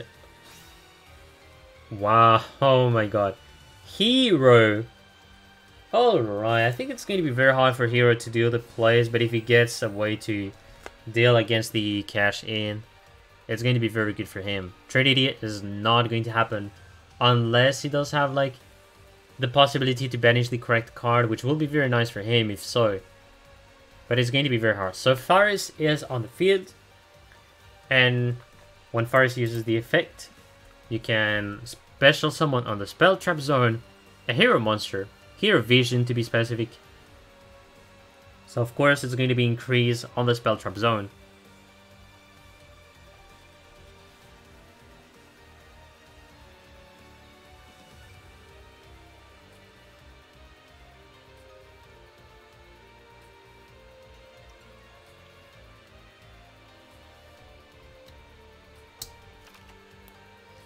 Alright, so now he has brought increase on the spell trap zone.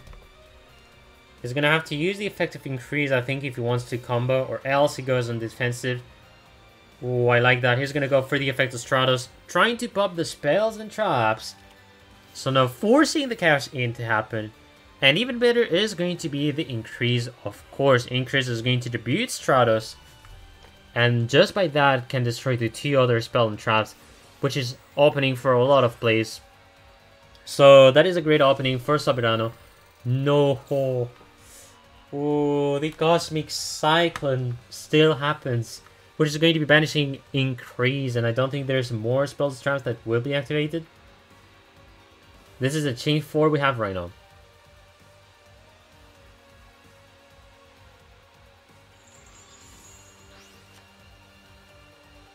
So at least one fine thing is that one card gets destroyed. So yeah, all back row are still in the grave. Okay.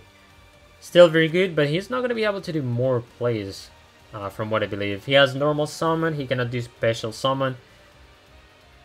Maybe he can try to go for mass change if he has it, or else he goes on the defensive way of the things. I forgot that the problem is going to be the cash-in that is in the grave anyways, which changes the position of a monster, so... Grimjo is the one who is going to have a great field in this position.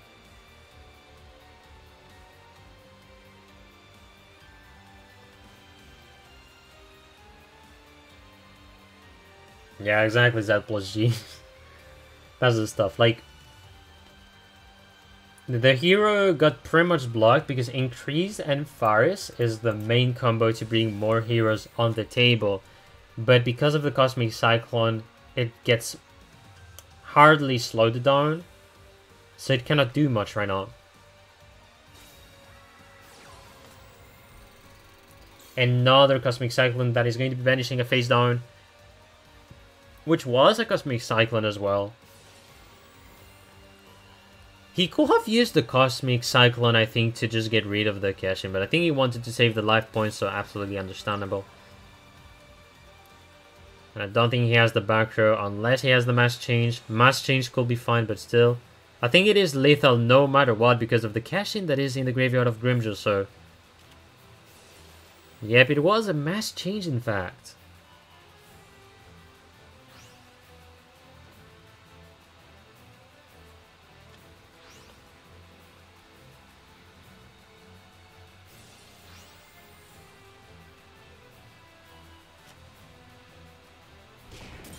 Yep.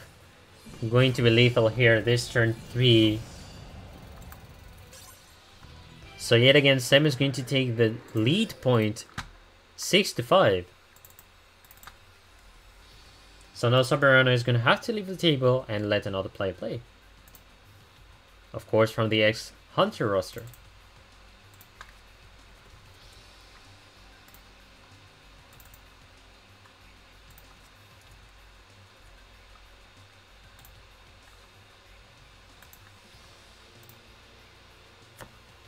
Alright, so I'm going to be pitting this again while waiting for the next player.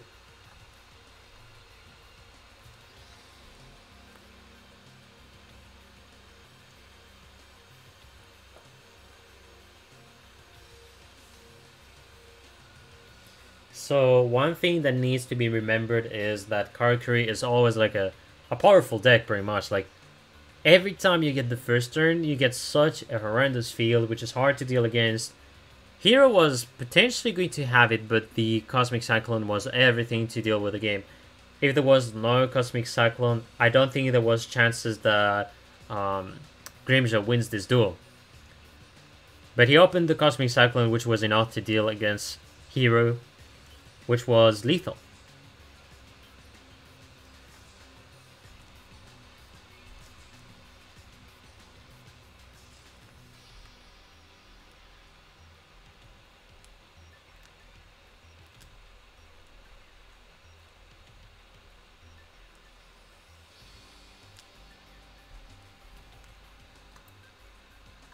Alright, so far the next player hasn't joined, so that means X-Hunter is thinking for which player from the 2 players they have remaining will come on the table.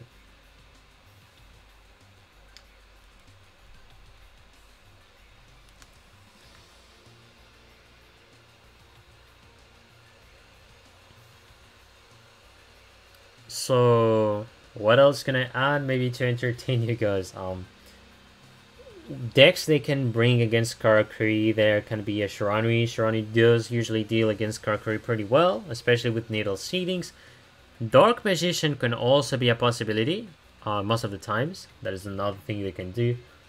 And lastly will be Crystron. So I think these are like the 3 ideal decks you want to play against Karakuri. Black Wings is another possibility as well.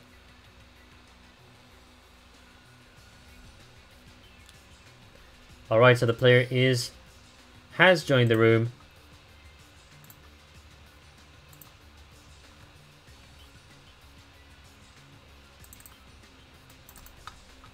Actually, I'm not going to be spotting yet. Yeah.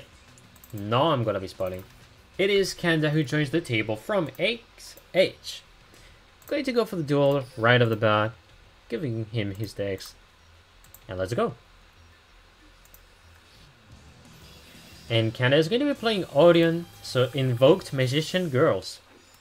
Endless Trap Hell or Chain Reaction, I do expect to see Endless Trap Hell.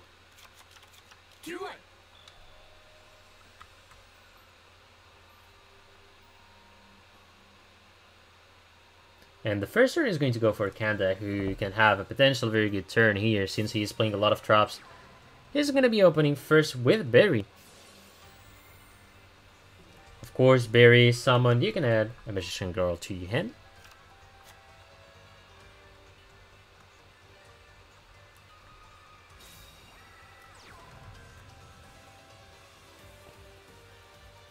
So far he has set one card. He's going to be setting a second card. And can be pretty much good for him. Yeah, Drawson's Dark is another possibility, although I do expect an Endless Trap Hell if we see Odeon. But yeah, Drawson's Dark being the most played skill for the Invoked Magician Girl. But yeah, one of the two. Oof, Grimjo setting a card. He tries to, I think, prevent from a Fiendish Chain, but yeah, setting 3 back row as well can mean a lot.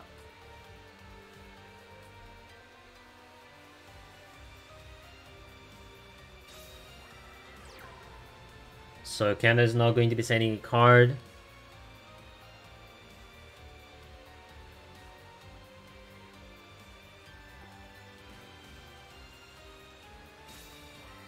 He sets a card as well, yet again.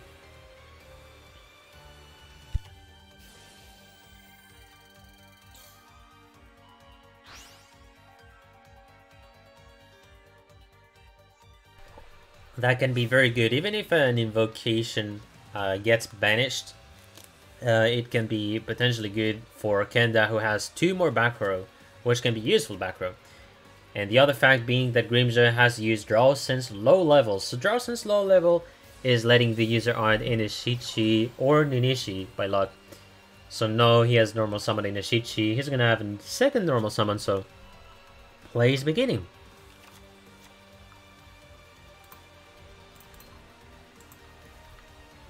And now he's going to be using Kunamzan, special summons it.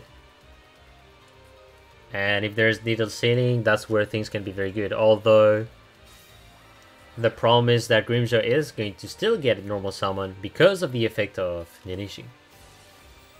Canadia used on the Kunamzan, I expect? Yes. He could have gone for Inishichi, actually, and that will have been a big restriction. That will have been a better one, I think, because you have 2 monsters which are tuners, and ideally you just want to force your opponent to attack you or something, so yeah. Anyways, Musashi gets summoned. So now, with Musashi, you're going to want to get the Nishichi back to the hand, as we've seen in the previous duel. Or 2 duels ago, actually. 2 duels ago.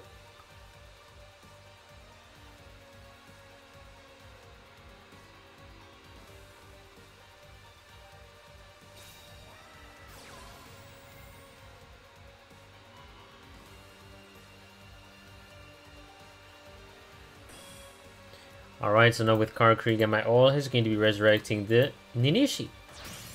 Goes for Bureido.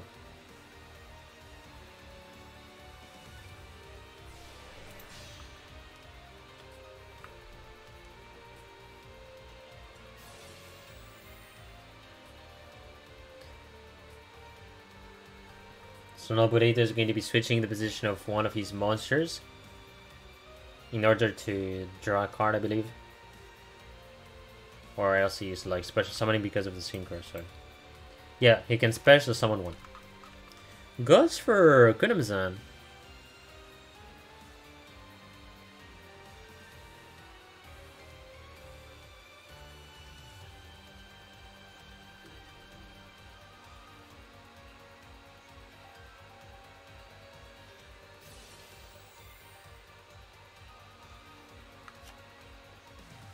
Alright, so he's using the effect of Bear Magician Girl, which is special summoning Chocolate Magician Girl.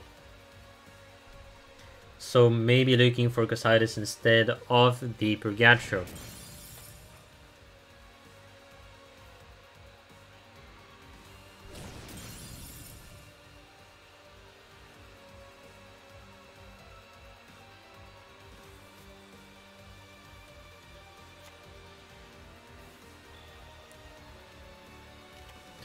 He's going to be flipping up a Lister.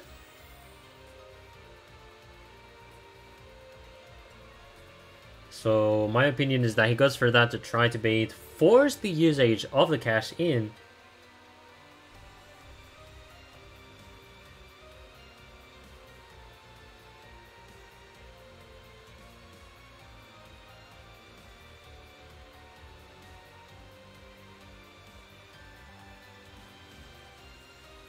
Alright, so no answer so far, so Grimjo is pretty much trying to know which card to use. There's going to be a Fiendish Chain trying to stop the effect of Aleister. Is there an answer to that? There's going to be a Ballista Squad. Ballista Squad, which is going to destroy what? Goes for the back row in priority. Well, that's a good read. Doesn't sound like it. Yeah, that was a Canadian that he destroys and not a cash in. Now he's going to be going for the Invocation after he was able to pull the effect of Aleister. So now he's going to be going for a nice synchro. And he had the Apple Magician Girl. And now he's doing the Purgatrio. So I think I do remember that with Barry, he has been drawing Apple Magician Girl. Adding it to the hand. And that is going to be game. No questions asked. Yet again, normal summons the Aleister. Going to go for the second Purgatrio for a real lethal. That was a fantastic play. Patience being the virtue here in this duel.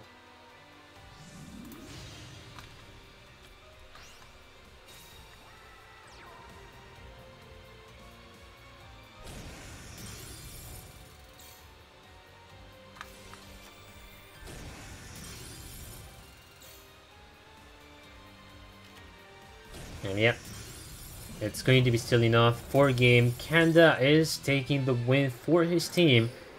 And yet again, very close scores. This is a 6-6 we're having right now. And Grimjo is going to have to leave the table. I'm going to be honest, that is an insane war when it comes to score. So this is going to be Kanda's first win.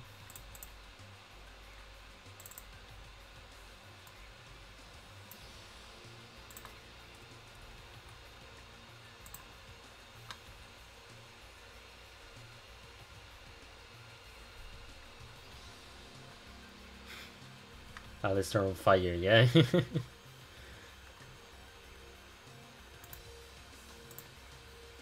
Alright, gonna be preparing for the next match right now.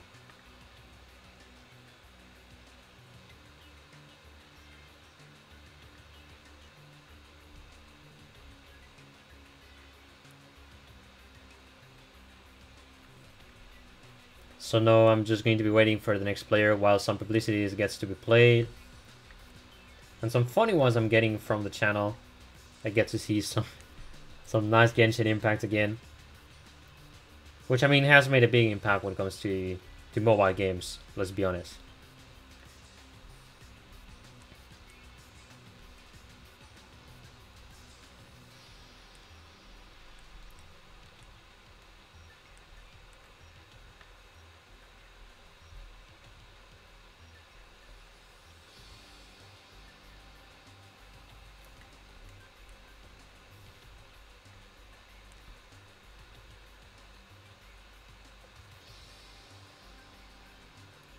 Alright, still waiting to see who's going to be the next player. That's all I've been doing.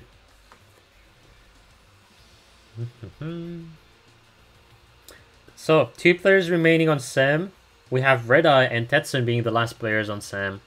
And on the side of X-Hunters, we have Kanda and JP Ree. So, going to be quite interesting because all of these players are very good overall. I mean, it's very hard for me especially to know how they play. Sometimes the best thing is that you get to know perfectly how the player plays or like what's his best. Like Grimjo, I could know about that. We can feel it through his duels that he's very good, for example, with Crystron's. Karakuri, globally everyone is good with Karakuri. There's very few who does the misplays. And in general, you're always going to have the kind of guy which is like, oh, well, I open very nice, turn 1, beam. That's all I do. Which doesn't really talk about the level of a player. But any other deck, other than Black Wings or let's say Karakuri, you can somehow tell the level of a player. So that's at least how I'd say receive or think when it comes to talk about a player specifically and try to analyze him. But then again, I'm not a good analyst, sadly, to make this kind of commentary. Like the best thing I can do so far, well, you can see, is try to comment and try to tell a lot of plays depending on what people do. And yeah, just trying to get better every time with the commentary. But yeah. So, the player is not still on the table. That's why I stay with the preparing next match layout. And just in case, I'm going to try to see the Discord if there's any notifications, and if not, there's none. And that's how it is.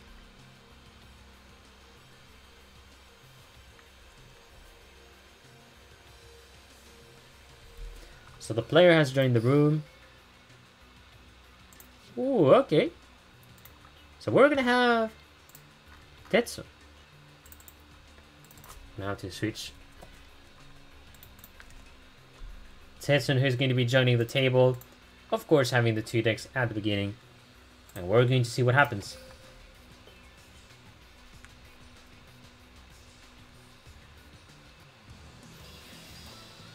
And playing Mokuba Kaiba, so Ritual Beast or Dark Magician or Thunder Dragon for the shenanigans. And there's going to be a 20 card version, so I do think, yeah, they're going for Dark Magician for the counter. First turn is going to go for Kanda. Has 4 cards. How many backer is he going to be setting?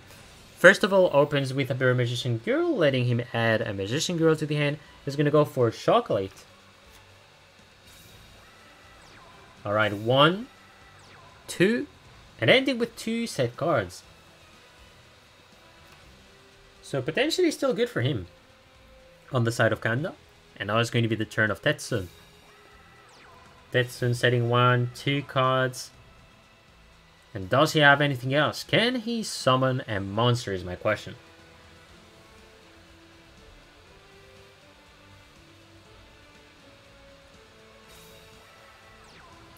Sets a 3rd card and it is going to be ending the turn. So now it's going to be the turn of Kanda.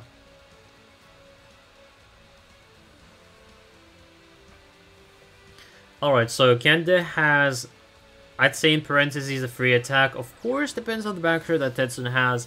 But I will expect Dark Magician, so if he has Navigation, he's going to have 2 big monsters on the field. So, with the expectations I have, I think there's going to be a Purgatrio.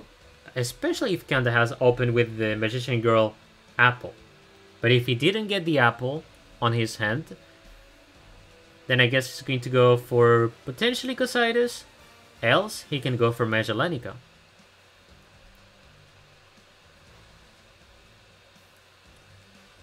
So far, we know 2 of their cards. There's going to be a Karma Cut passing by, discarding a Dark Magician. And he is going to banish a Leicester. Sending a card. He's going to try to go, of course, for the Battle Phase, trying to see what cards does the opponent have and force them to be used. I am smelling Dark Magician Navigation. Show us the card. Alright, so attack is still going on. Of course, the 400 attack. The cute Berry Magician Girl. I have to say cute because for real. But yeah, I mean... Well, actually, you know what? I'm not going to say anything. Forget what I said. That sounded so bad. Anyways, 2 Dark Magician special summon on the field. Stopping the attack. Seemed pretty obvious. Kanda still has a control, but Dark Magician can negate one of the face-up spell traps or card that gets activated, because when they activate they get face-up. Pretty logical. Is it bent? Yeah, I still corrected myself, so I am fine silent power. Nah, no more FBI, rest assured. Alright, he's going to go for the attack still. So potentially wanting to force the Berry Magician Girl to use her effects. Yeah, Baby Magician Girl should have been the name. Easily. So first attack going through. Apple gets to be special summoned, so he's gonna have to think if... I think he can go to attack the Apple, yep. He can go for that easily. Apple added to the hand, he doesn't care for that. He's going to be then attacking... Well, he's going to get destroyed actually, so... Yeah, forgot that. Forgot that. So that's an illusion that gets destroyed. And I guess he's gonna go for the apple? No, he goes for nothing. So, forcing the opponent... Ah, okay, now I see why he doesn't attack. He wanted a full field on the side of Kanda, so he cannot do a Leicester, then do a fusion. Unless one of the phase downs is an evocation, else it's going to be bad for him. Chocolate being used, that is going to be discarding the berry.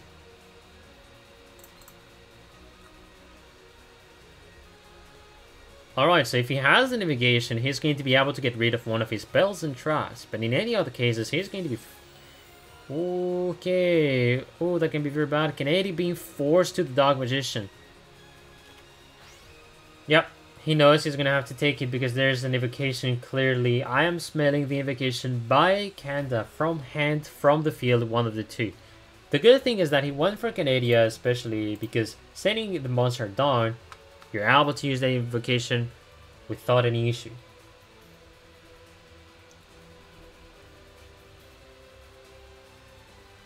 There are some thoughts. Maybe is he expecting a needle sealing on the side of his opponent?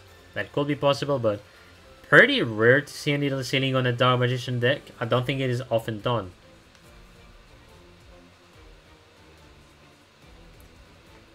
I mean, that is a possibility, but that's very rare to see a needle sealing on the side of a Dark Magician player.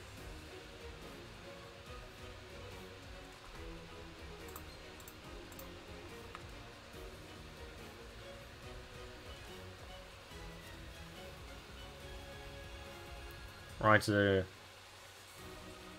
Kanda still thinking about which play to do and what cards to expect from his opponent. He knows that he can activate a card to then do a fusion or maybe use another staple if he wants to destroy a specific back row, but it's going to be a tough thing for him.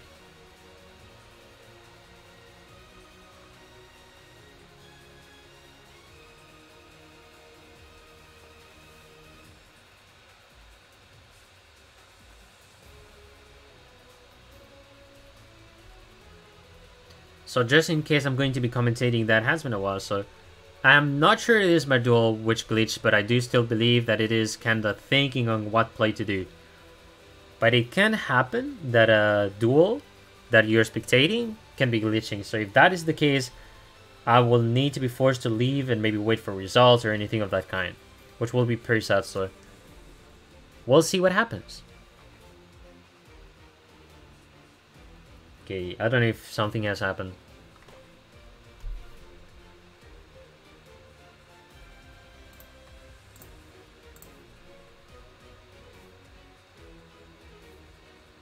Yeah, sounds I'm gonna have to catch the duel again, potentially.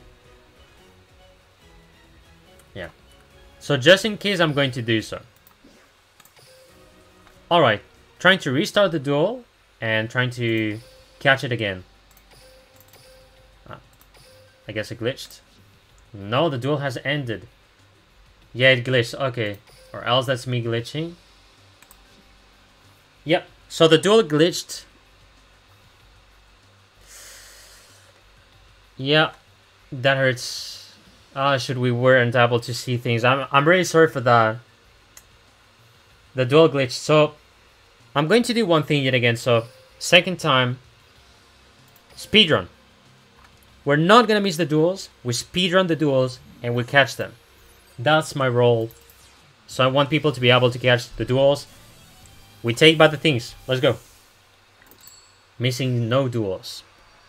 So I just saw the results. I'm also gonna try to put the actual scores after that. So we're gonna go back on turn 5. This is where we've been, which sadly glitched. Rest assured, guys, I'm always going to catch the duels, even if it's replays.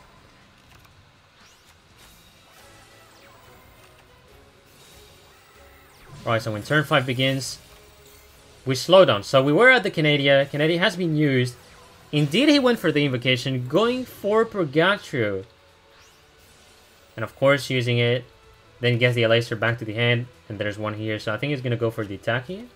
If he went for that. Goes for Piercing. And that was lethal. Lethal turn 5 by Kanda. So that is going to be a point for X-Hunters. Alright, so speedrun was worth. They didn't begin the duel yet, which lets me put a bit of score. And I'm going to wait for them to launch the duel. And if they have done the repeat, I'm going to try to catch them. So let's just go spectate. Alright, gonna try to see if they have done a repeat. And I don't think they have done a repeat. This is a different deck. Alright. We're gonna have another Crystron on the side of Tetsun.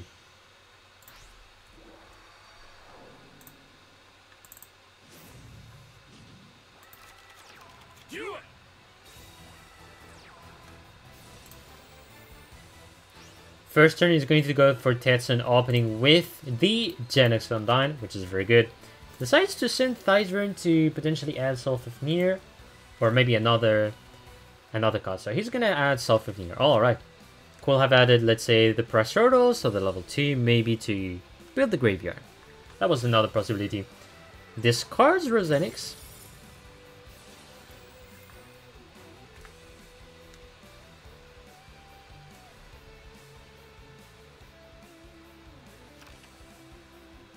Alright, so now he has the Smyger on the field.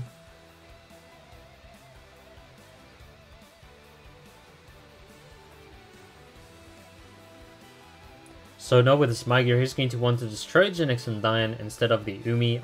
The only reason we will destroy Umi is if you plan to do earlier metrics, depending on the spells and traps you have. So let's see what decision Tetsun wants to make. And he's going to be special summoning Ryan by destroying Genex Undyne. That's rare, the fact that I see Rayon out of all the monsters to be special summoned instead of Side Tree, so I guess he wants to retrieve the Thizern. Anyways, Kanda is going to be normal summoning the Berry Magician Girl. Adds another berry. And he maybe wants to special summon one of the two from the deck, which is why he goes for the berry. Or maybe he has one of them already in hand. 3 Bakra as well. And he's going to be... Ooh, Sea Stealth Attack. So... he's going to be able to banish Rion. He could also use the effect of Rion to bring Thizern as well, but no, he's going to just use the effect of Sea Stealth Attack, banishing Rion, bringing it back on the field. Looking pretty good for Tetsun.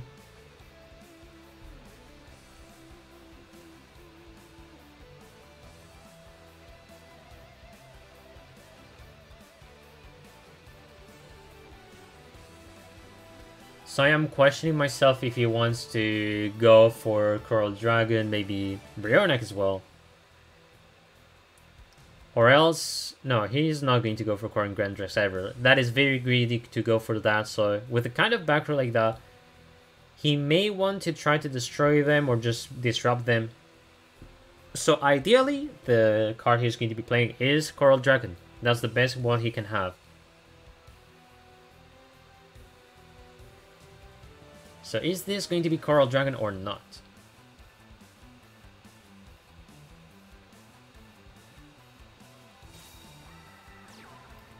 Whoa, oh, wait.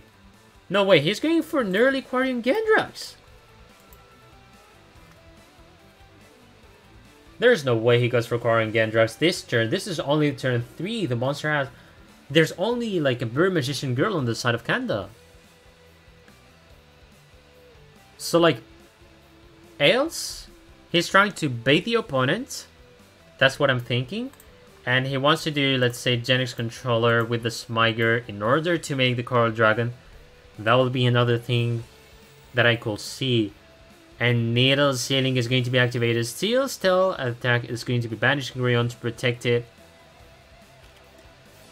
Oh man, Ballista is going to destroy the Sea Stealth Attack in the perfect time. So what happens is that Rion, I do think it is still going to be retrieved on the field, but I'm not sure. That is a question I asked myself, so far that is what's happening. Yeah, that's quite a crazy chain right now, plus I think it is chaining on Kanda's side, else it is on Tetsun's side that it is chaining.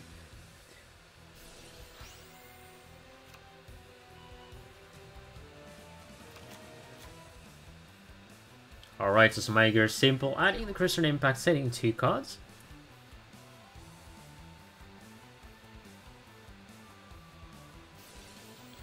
Goes for Self-Fifneer, which is going to be discarding the side tree. He's going to be bringing the Theisvern and going to go destroy the Umi to potentially make a Synchro, making an Amitrix.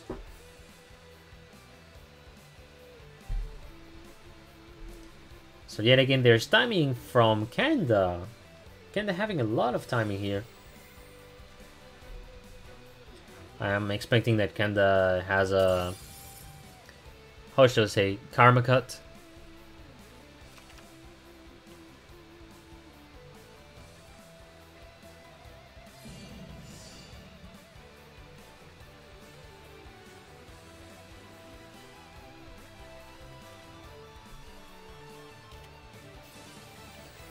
Alright, using Canadian Awe, which is going to be setting down the monster. And yes, his stealth attack still has the effect of bringing Green back. So in fact, Tetsun is going to be able to pull one of the synchros. Chocolate Magician Girl, using the effect, discards Apple, draws a card, 1 card set, and goes to the battle phase. He's going to be forcing Rion to use the synchro effect. Well, the effect to make a synchro, basically. And then he's going to be attacking the face down side tree.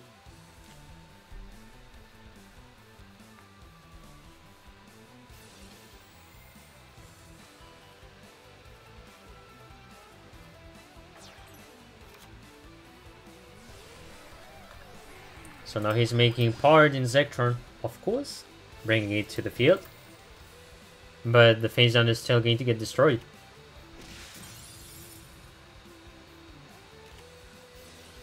Cosmic Cyclone on the face down gets to be triggered. It is going to be banishing a Fiendish Chain. Alright, turn of Tetsun.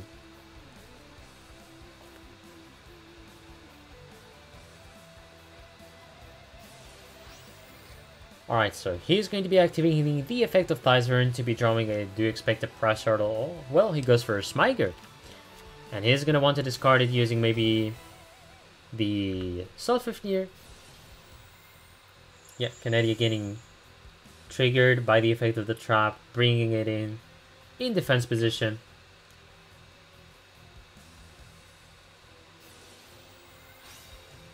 And now we have Self-Fifneer in action.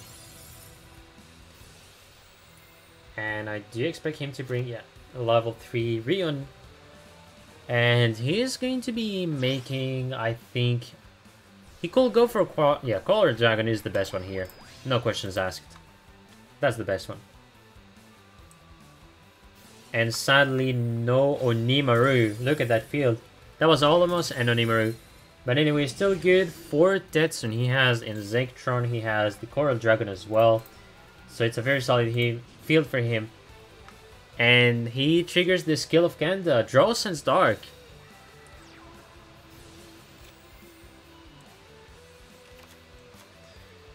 That is going to be changing a lot because he just needs to do Purgatro. He could maybe go for Casidas as well. But I do think he's going to go for Purgatro, no questions asked. If he has to Alaster, that is game. It depends, Dantec. It depends, because here's the thing. If he doesn't have a Senku Alaster, he doesn't have Lethal this turn. He's going to do big damage. But then Insect turn destroyed, then Coral Dragon destroyed, uses the effect, draws a card. So the next turn, turn 7, he's going to be getting 2 cards at the end.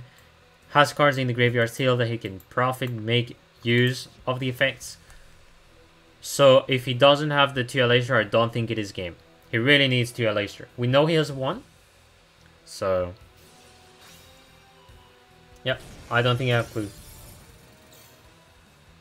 Yeah, not lethal by 100 life points as well. Going for the crazy here.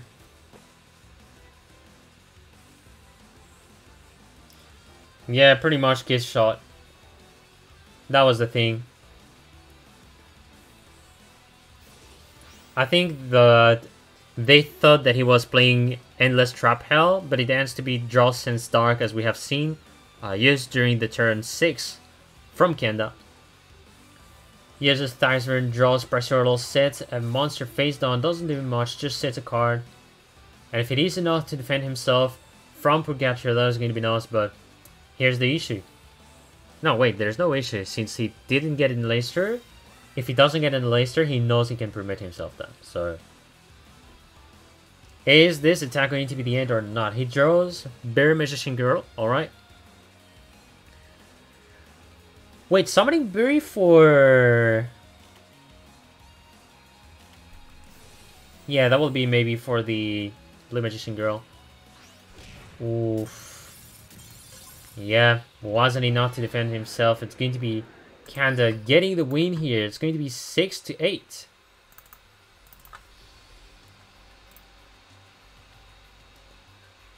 So now Tencent is going to have to leave and let the last player from Super European Monarchs come. It's going to be Red Eye.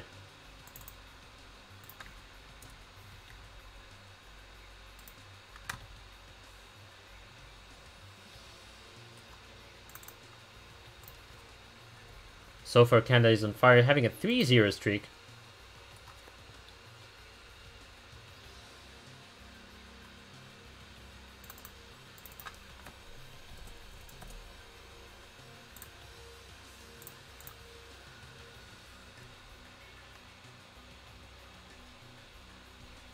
Yeah, I think he pretty much threw. But yeah. That was math. That was math. As I said, he's not going to have lethal. Because of math. And that's why, guys, you need to learn maths. Maths is the best way to win games.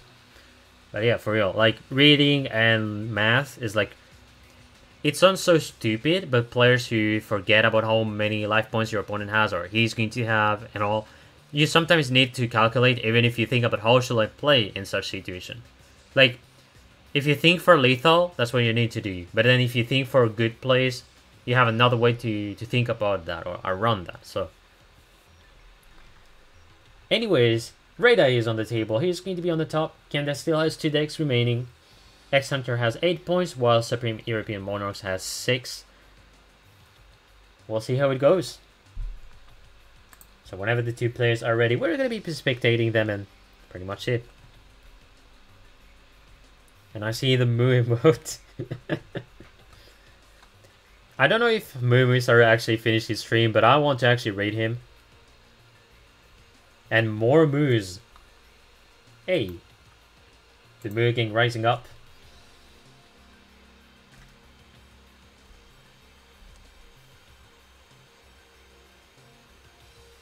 I think we're going to be waiting until Red Eye is ready. Maybe he's selecting the deck. So... pretty much going to turn around that.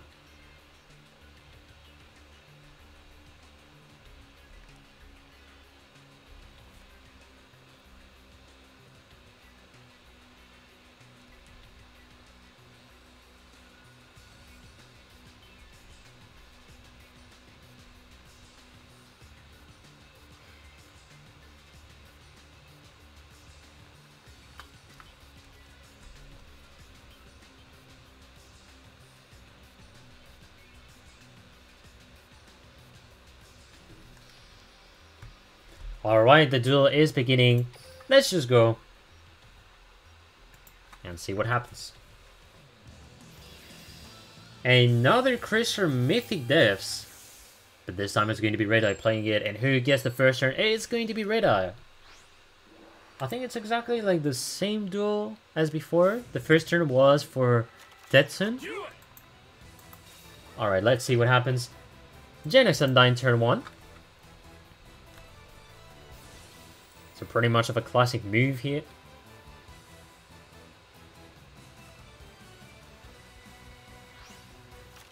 He's going to be sending Self-Ifnir, pretty much of a classic. The main reason why you send Self-Ifnir is if you have enough cards in your hand that you may think, okay, I want to discard this specific card. He's going to be discarding Theisvern to search for a better level 2, level 3, level 4 Christian, or even a tuner is what he can search with Theisvern. So now Self-Ifnir destroyed is going to be bringing another monster. It's going to be Smyger.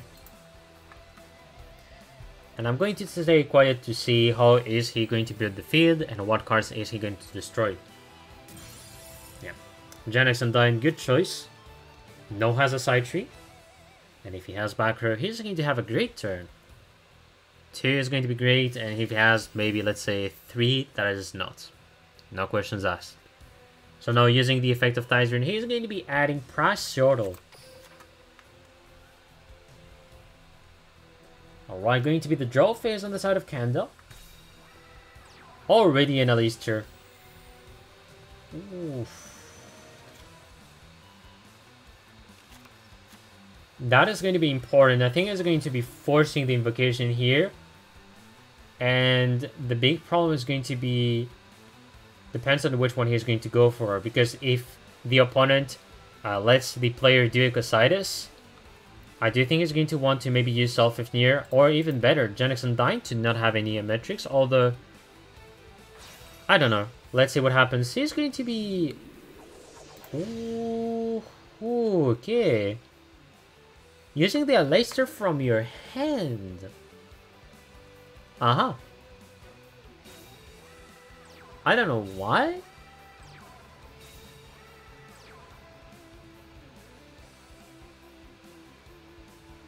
That will be for double attack? Okay. So I cannot judge this as a bad play, but there's a reason why he sent an Aleister to the grave, or else that is truly a bad selection. I'm not going to lie, I do feel it is a misclick, sadly. Yes, exactly, Jirachi. Hunters is so far on the lead. Yeah, I do think that is a misclick, yeah. We all think it is a misclick, so... quite hurts. I'm not going to lie that having a Aleister in the graveyard. Coral Dragon. But yeah, Aleister in the grave is always bad, unless you have an idea in mind. Coral Dragon is going to be popping the Aleister with the effect of Sacred Wielder.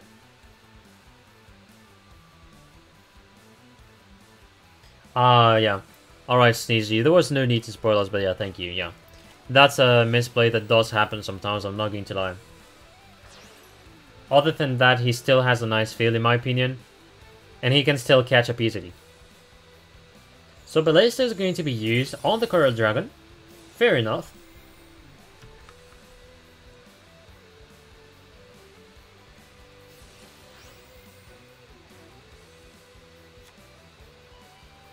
Big brain play with the Ballista. He's sort of forced to.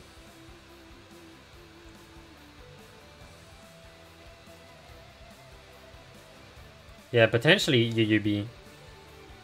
Could potentially be an ill-setting face down, so we'll see if it is the case, but I do expect him playing one. Alright, so first of all, Scrap Recycler normal summon is going to be sending a card from the deck to the grave. Yeah, no, Red Eye is going to have a lot of possibilities to build a good field, although he needs to find a way to deal with the Cositis.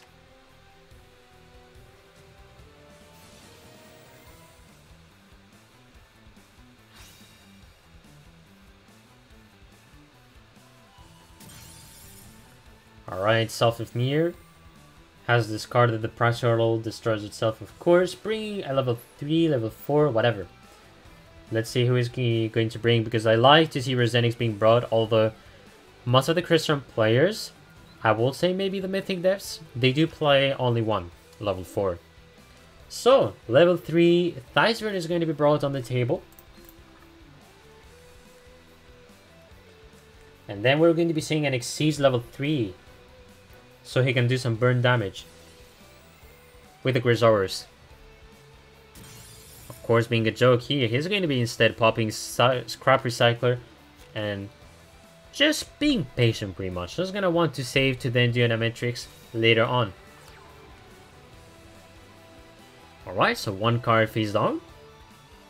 And he's going to be ending the turn, so saving 3 cards in the hand. He may have only monsters. Or else, that means he's saving some spells and traps to use later on. So, one of the two situations.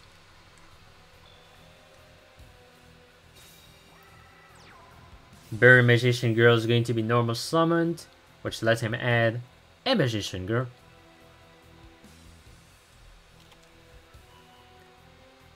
And it's going to be adding Chocolate Magician Girl to the hand.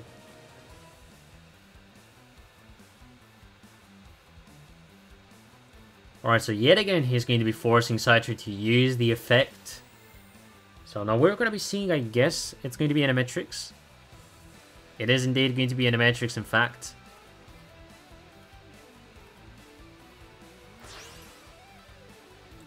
Alright, so Scyther has been forced.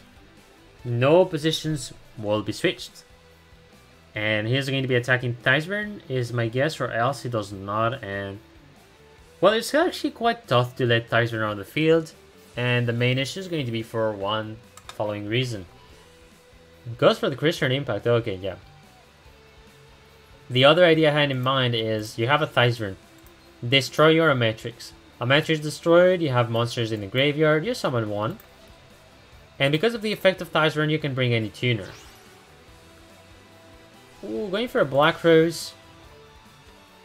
That is a good Black Rose, plus the best part is that even if a Matrix... Sorry, Cocytus doesn't get destroyed by card effects, it has 0 in defense. The Fiendish Chain passes through, but is this going to be enough? It is enough to stop the Black Rose Rampage. I mean, the distraction pretty much, like, yeah. Black Rose Dragon being stopped by the Fiendish Chain. The idea was good, though, to make the Black Rose in this specific field, especially when you know that Cocytus has 0 defense due to Christian Impact. Alright, so now he's going to be using the effect of Tysvern, and he destroys his own Black Rose to also get more space on the spells and traps. Got himself a nice side tree, has the Genix Undyne, looking pretty good right now. Has the Citadel as well. Red-White fans arrived, I do think so, yes. But it's always good that they support their favorite player, it's always good signs. They're 100% correct. Woohoo, Canada. Canada putting down Scyther. But then Christian Impact passes through. It's going to be pointless.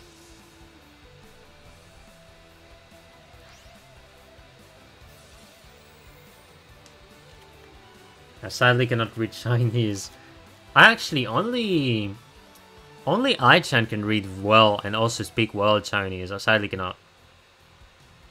But at least there's the Spanish side, which I don't know how to speak it. So anyways, the Citadel Whale has been brought to the table. And yeah, of course goes for the Cocytus.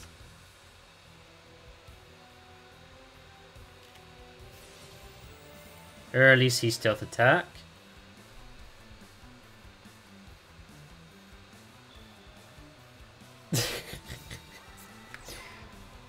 Ah, the memes. Chocolate Magician Girl being normal summoned.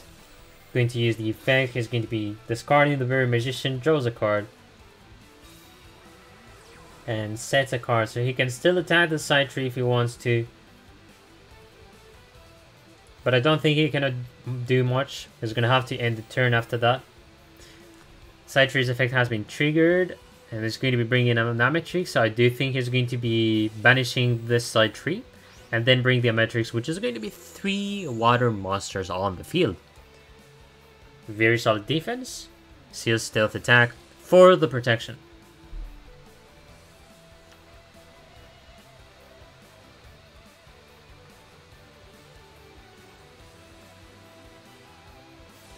Alright, Tysvern is going to be using the effect. What is he going to add is my question. He's going to be adding a Rosenix.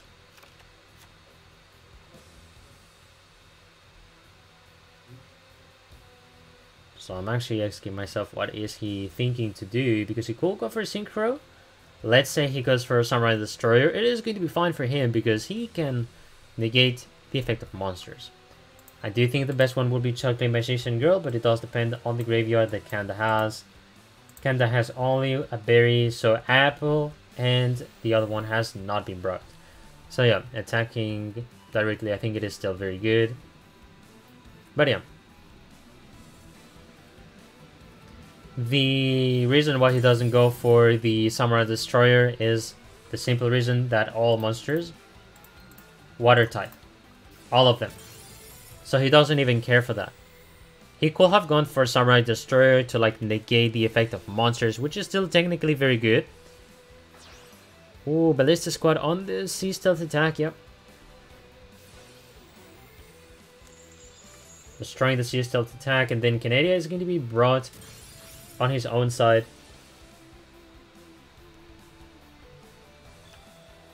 Canada, which can still attack the side tree, but cannot do much. And of course, he's going to want to get a Purgatio, ideally, but then if he cannot, well, it is what it is. So he's going to go attack the side tree. Go for the risk of it, but also make sure that there's no tuner or the least amount of tuners. So let me see how many tuners have been banished in the grave. Gonna try to see as much as I can. So 1, 2, 3. No more side tree. So very few ways to bring it back, and I think he's going to go for Citadel Whale instead. Yep, Citadel Whale is what he's going to be bringing on the table, of course. A very nice big meal, bringing back the trap, of course. 1 free attack, 2 free attack, destroying the apple, but Apple's effect is activated. You can add magicians from the graveyard, add them to the hand. So he's going to be able to refill them. Is forced to take the chocolate. He can also go for the berry, which are 2 costs that lets the player add cards. And I think he's going to go for chocolate. Chocolate, which is in my opinion the better one. You discard berry, you draw a card. And of course, his stealth attack being chained. No questions asked.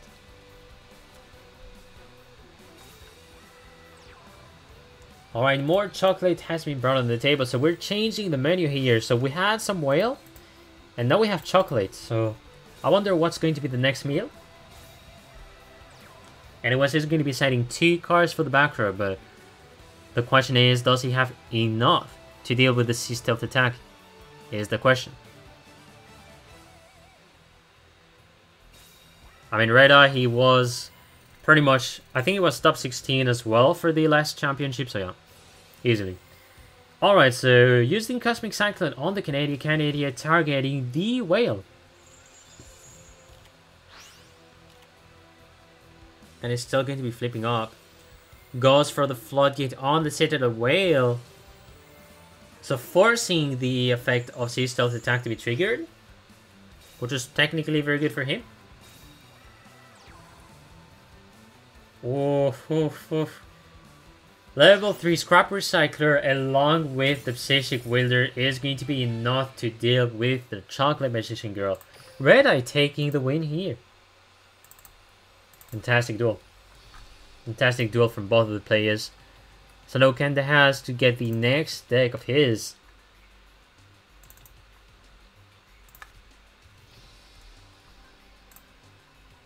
That also means that the opposing team does not have the right for repeat. Oh, wait. No, wrong score. You have seen nothing, guys. No. Wrong. Okay, wait a second. So Kenda was here. So I was thinking I was checking the SEM roster. So no, here, up there. Alright. Of course, a win for Red Eye. And we're going to be going for the second duel whenever Kenda has chosen the next deck of his that he has submitted. Such a hard game for Magician Girls. Easily hard. I think Christian has the matchup against Invoked Magician Girls most of the time. So I do understand that. Yeah, Red Eye is very clean. It's pretty insane. Like, he plays the card in such clean way every time. It's beautiful. Team Biere aquí. Well, I guess we have maybe Chinese or Taiwanese, so maybe I should be corrected for that, but I'm gonna still say Chinese. There's also Brazilians, and then there's French. Yeah, international. But I do guess there are some Brazilians here as well. Janina Dim. Or so I expect.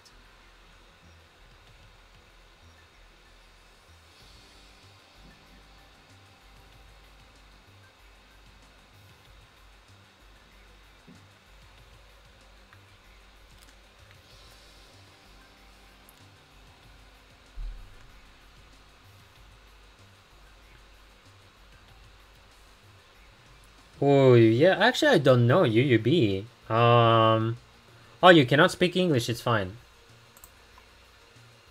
Ah. Okay. Fair enough. Kanda is going to go for his next deck. But yeah, it's fine, Janino. If you don't speak English, speak Brazilian. You're welcome. Speak Brazilian, it's all good. I love reading Brazilian. Feel free to be at home.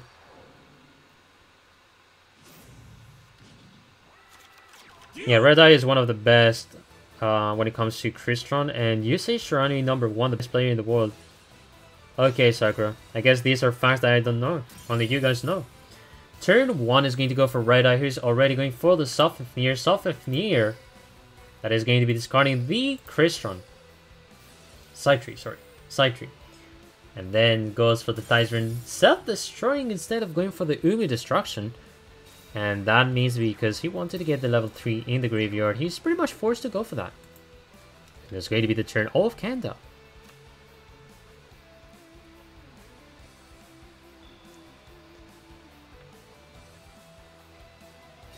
I see what means this is.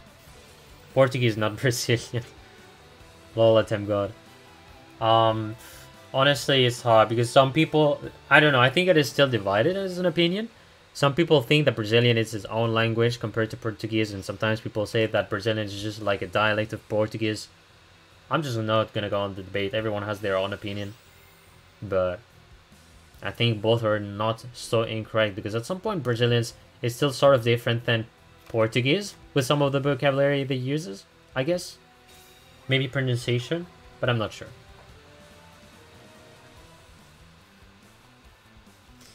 Anyways, we're going to see Psychic Wielder, then we have the Scrap Recycler as well. It's going to be forcing the Psytree effect.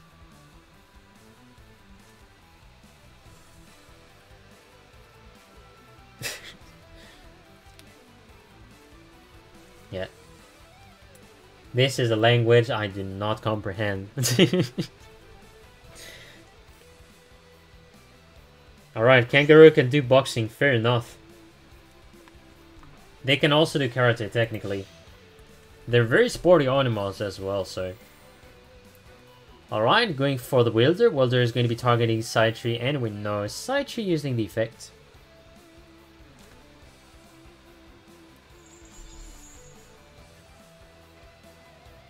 Whoa, Mata Feed with the raid. Thank you very much for the raid. Hope you had a good stream, man.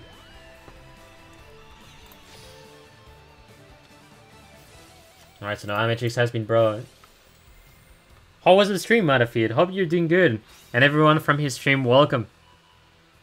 So the war is still going on. This is a very, very close war. X-Hunter had a 2-point lead, but Red Eye took a game recently. So this might be very close. Red Eye is going to be the last boss to deal with for X-Hunters, which is going to be very hard for them. But they can still make it in, so it's not over for them. Coral Dragon uses the effect destroying one of the back row, which is destroying Cosmic Cyclone and then a Cosmic Cyclone on the other card. Oh, that is cute. And it's going to be banishing a Sea Stealth deck. Now who's going to go first off with you? Actually... Ooh. Oh, turn of events! Turn of events is about to happen. I think he's going to go for the Samurai Destroyer, does he? Yeah, he goes for that. No questions asked. He's just going to be bringing a tuner. Wait, does he want to do Aquarian Gendrax? He can go for Aquarian Gendrax as well. By the way, this is level duplication. I forgot that. I just saw the deck that he's playing Kanda. Going for Aquarian Gendrax, the first one of the night. The Lord Savior Aquarian Gendrax. Always love to see the Aquarian Gendrax. Going to be targeting an Amatrix, targets the Sophifnir and targets the Psytree. This is getting huge.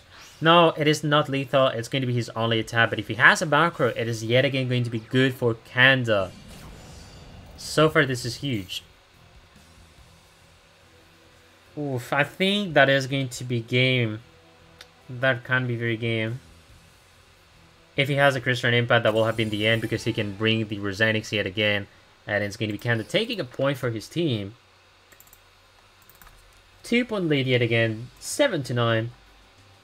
This is getting really close. Oh my Jesus. Okay, so having the score. The next one is going to be Kanda. Like that. And now we're going to be waiting for the last deck that Red Eye has. So no more Christian, but we're going to be seeing the next deck. I think all the Red Eye fans knows. I sadly do not know.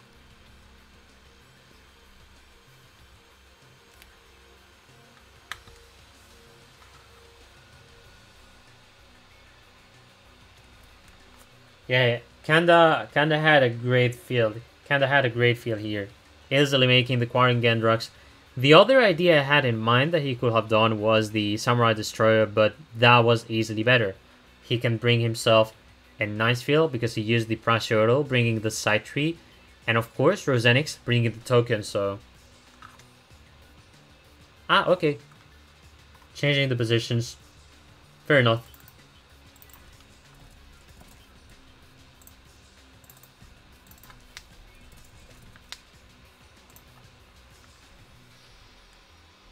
Wakanda forever. Yeah, pretty much. Alright, so whenever the two players are ready, I'm going to be joining. And let's go. The next duel. So this is no more Christian mirror match, and Seto Kaiba DSOD going to be a Blue Eyes potentially, or else it is going to be Restart. So I will guess it's a Kurkuri, but no, 20 cards. Alright, so Red Eye playing Blue Eyes.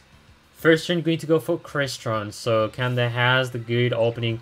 And of course, Genex Undyne, it means a lot. Alright, so, Genex Undyne, I don't need to comment. You send a water monster to the grave, and you add a Genex Controller. But you must have Genex Controller in order to pull the effect. If you don't have one in the deck, the effect is useless. Hence, for players who do not have Genex Undyne, or just don't put Genex Controller, you must play Scrap Recycler instead. Anyways, Self-Near uses the effect Discards the Smiger. It's going to be bringing a Rose Zenix to the table. It is going to pop the Genex Undyne. Looking very good for him. Oh, MGDD. Magician Girl DD? Nah, that will not be possible. Let's see what Red Eye has, though. I mean, I do expect that he's playing Blue Eyes, in my opinion, so... We'll see what deck Red Eye has. A Leicester. Oh, yeah, maybe... Oh, okay. I think he has a Draw Sense Dark skill. That's the stuff. Oh, that's a huge bait. If Seto Kaiba DSOD has the skill, that is not.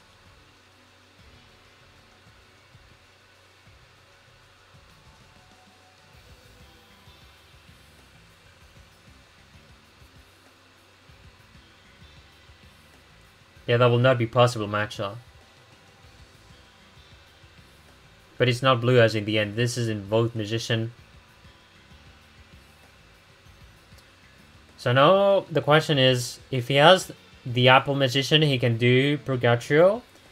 Else, he's going to want to bait the cards from Ya's opponent by going for... I want a monster. Way different. He goes for Caliga. Caliga in attack position.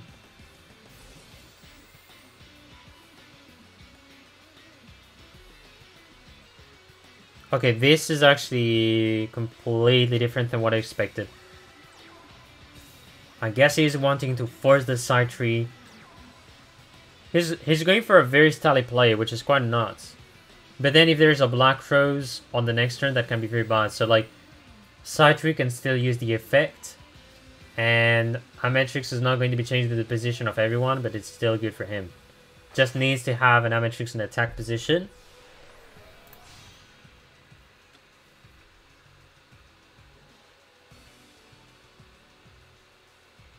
Yeah, now Caliga is going to have to stop the attack unless he wants to attack. Maybe to see what cards the opponent has. This is why he attacks.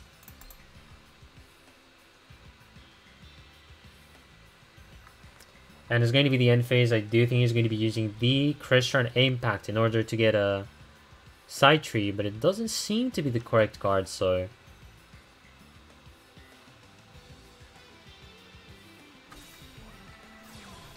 Night Beam is going to get used. We don't often see Night Beam. So Canada is going to be used first. This is very clever, so he can save time to use the card, and there's going to be a Fiendish Chain that gets to be revealed. That is a very fishy play. I do really like that play, so I think Fiendish Chain is going to remain on the field because now it is face up. So the effect of Night Beam doesn't count. That was fantastic.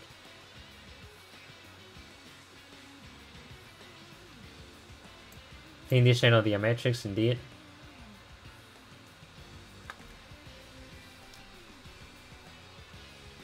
Yeah, Red Eye has a great start right now.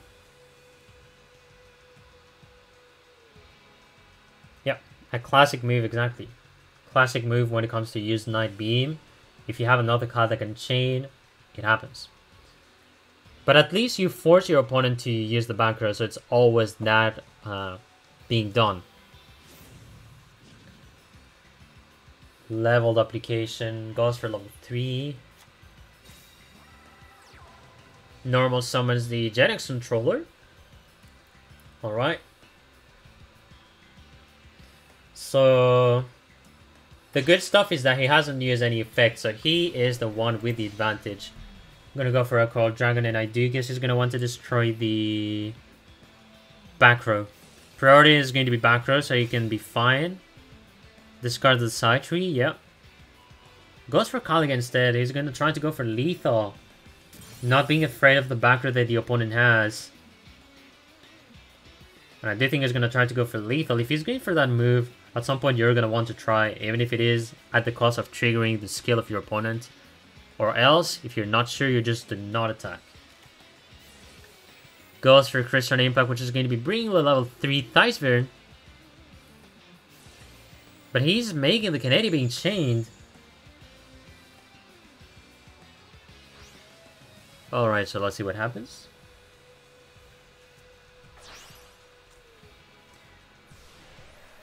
What? Vermilion! Oh wow, has been a while I didn't see Vermilion. Jesus. Alright.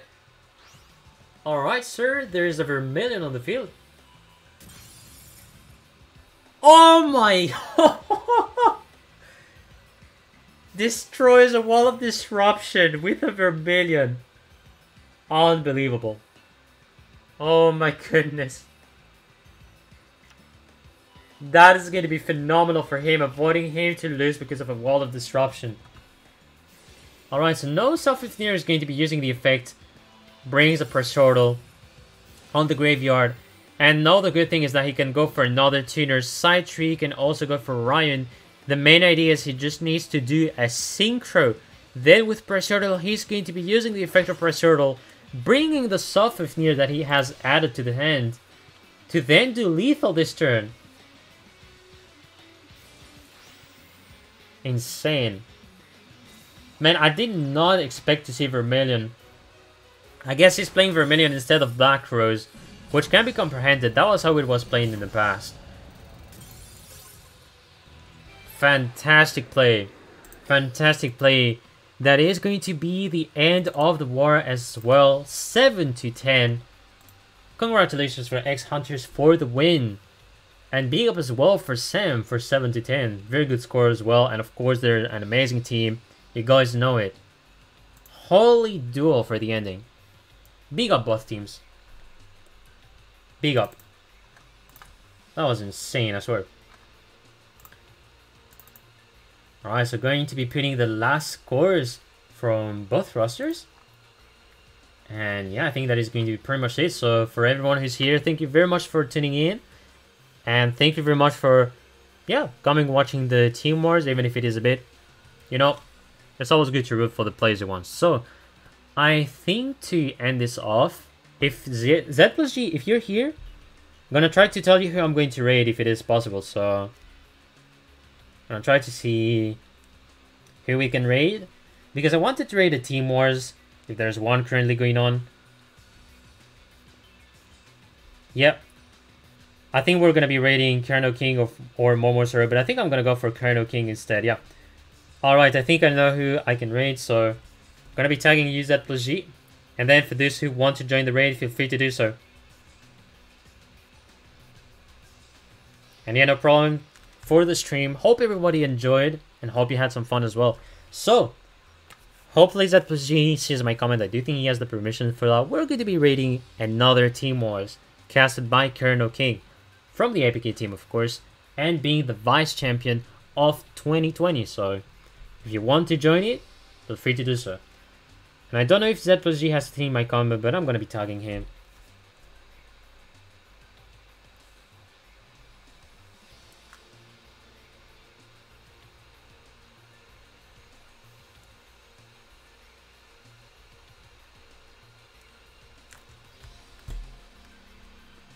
Alright, so I'm gonna be setting... Whoa, this is a big raid. Oh, you don't have permission, sadly. Oh, shoot. Okay, can we do... Oh, thank you. Nice, I think Hazy just came in. Thank you very much. So, Colonel King raid, if it is possible. Just for the variety. I will have done Momusar as well, but I think I'm gonna do next time. Oh, Moo instead... Yeah, all good, all good. Oh, it just ended. Nice, nice. Perfect. Perfect, perfect. Alright, we're gonna be raiding Musaru. So, if the Moo gang is here... we're gonna be raiding him, so yet again, thank you very much, guys. So I'm not gonna be cutting the stream, and all I say is see you guys next time, and have a good day, night, evening, whatever. See you.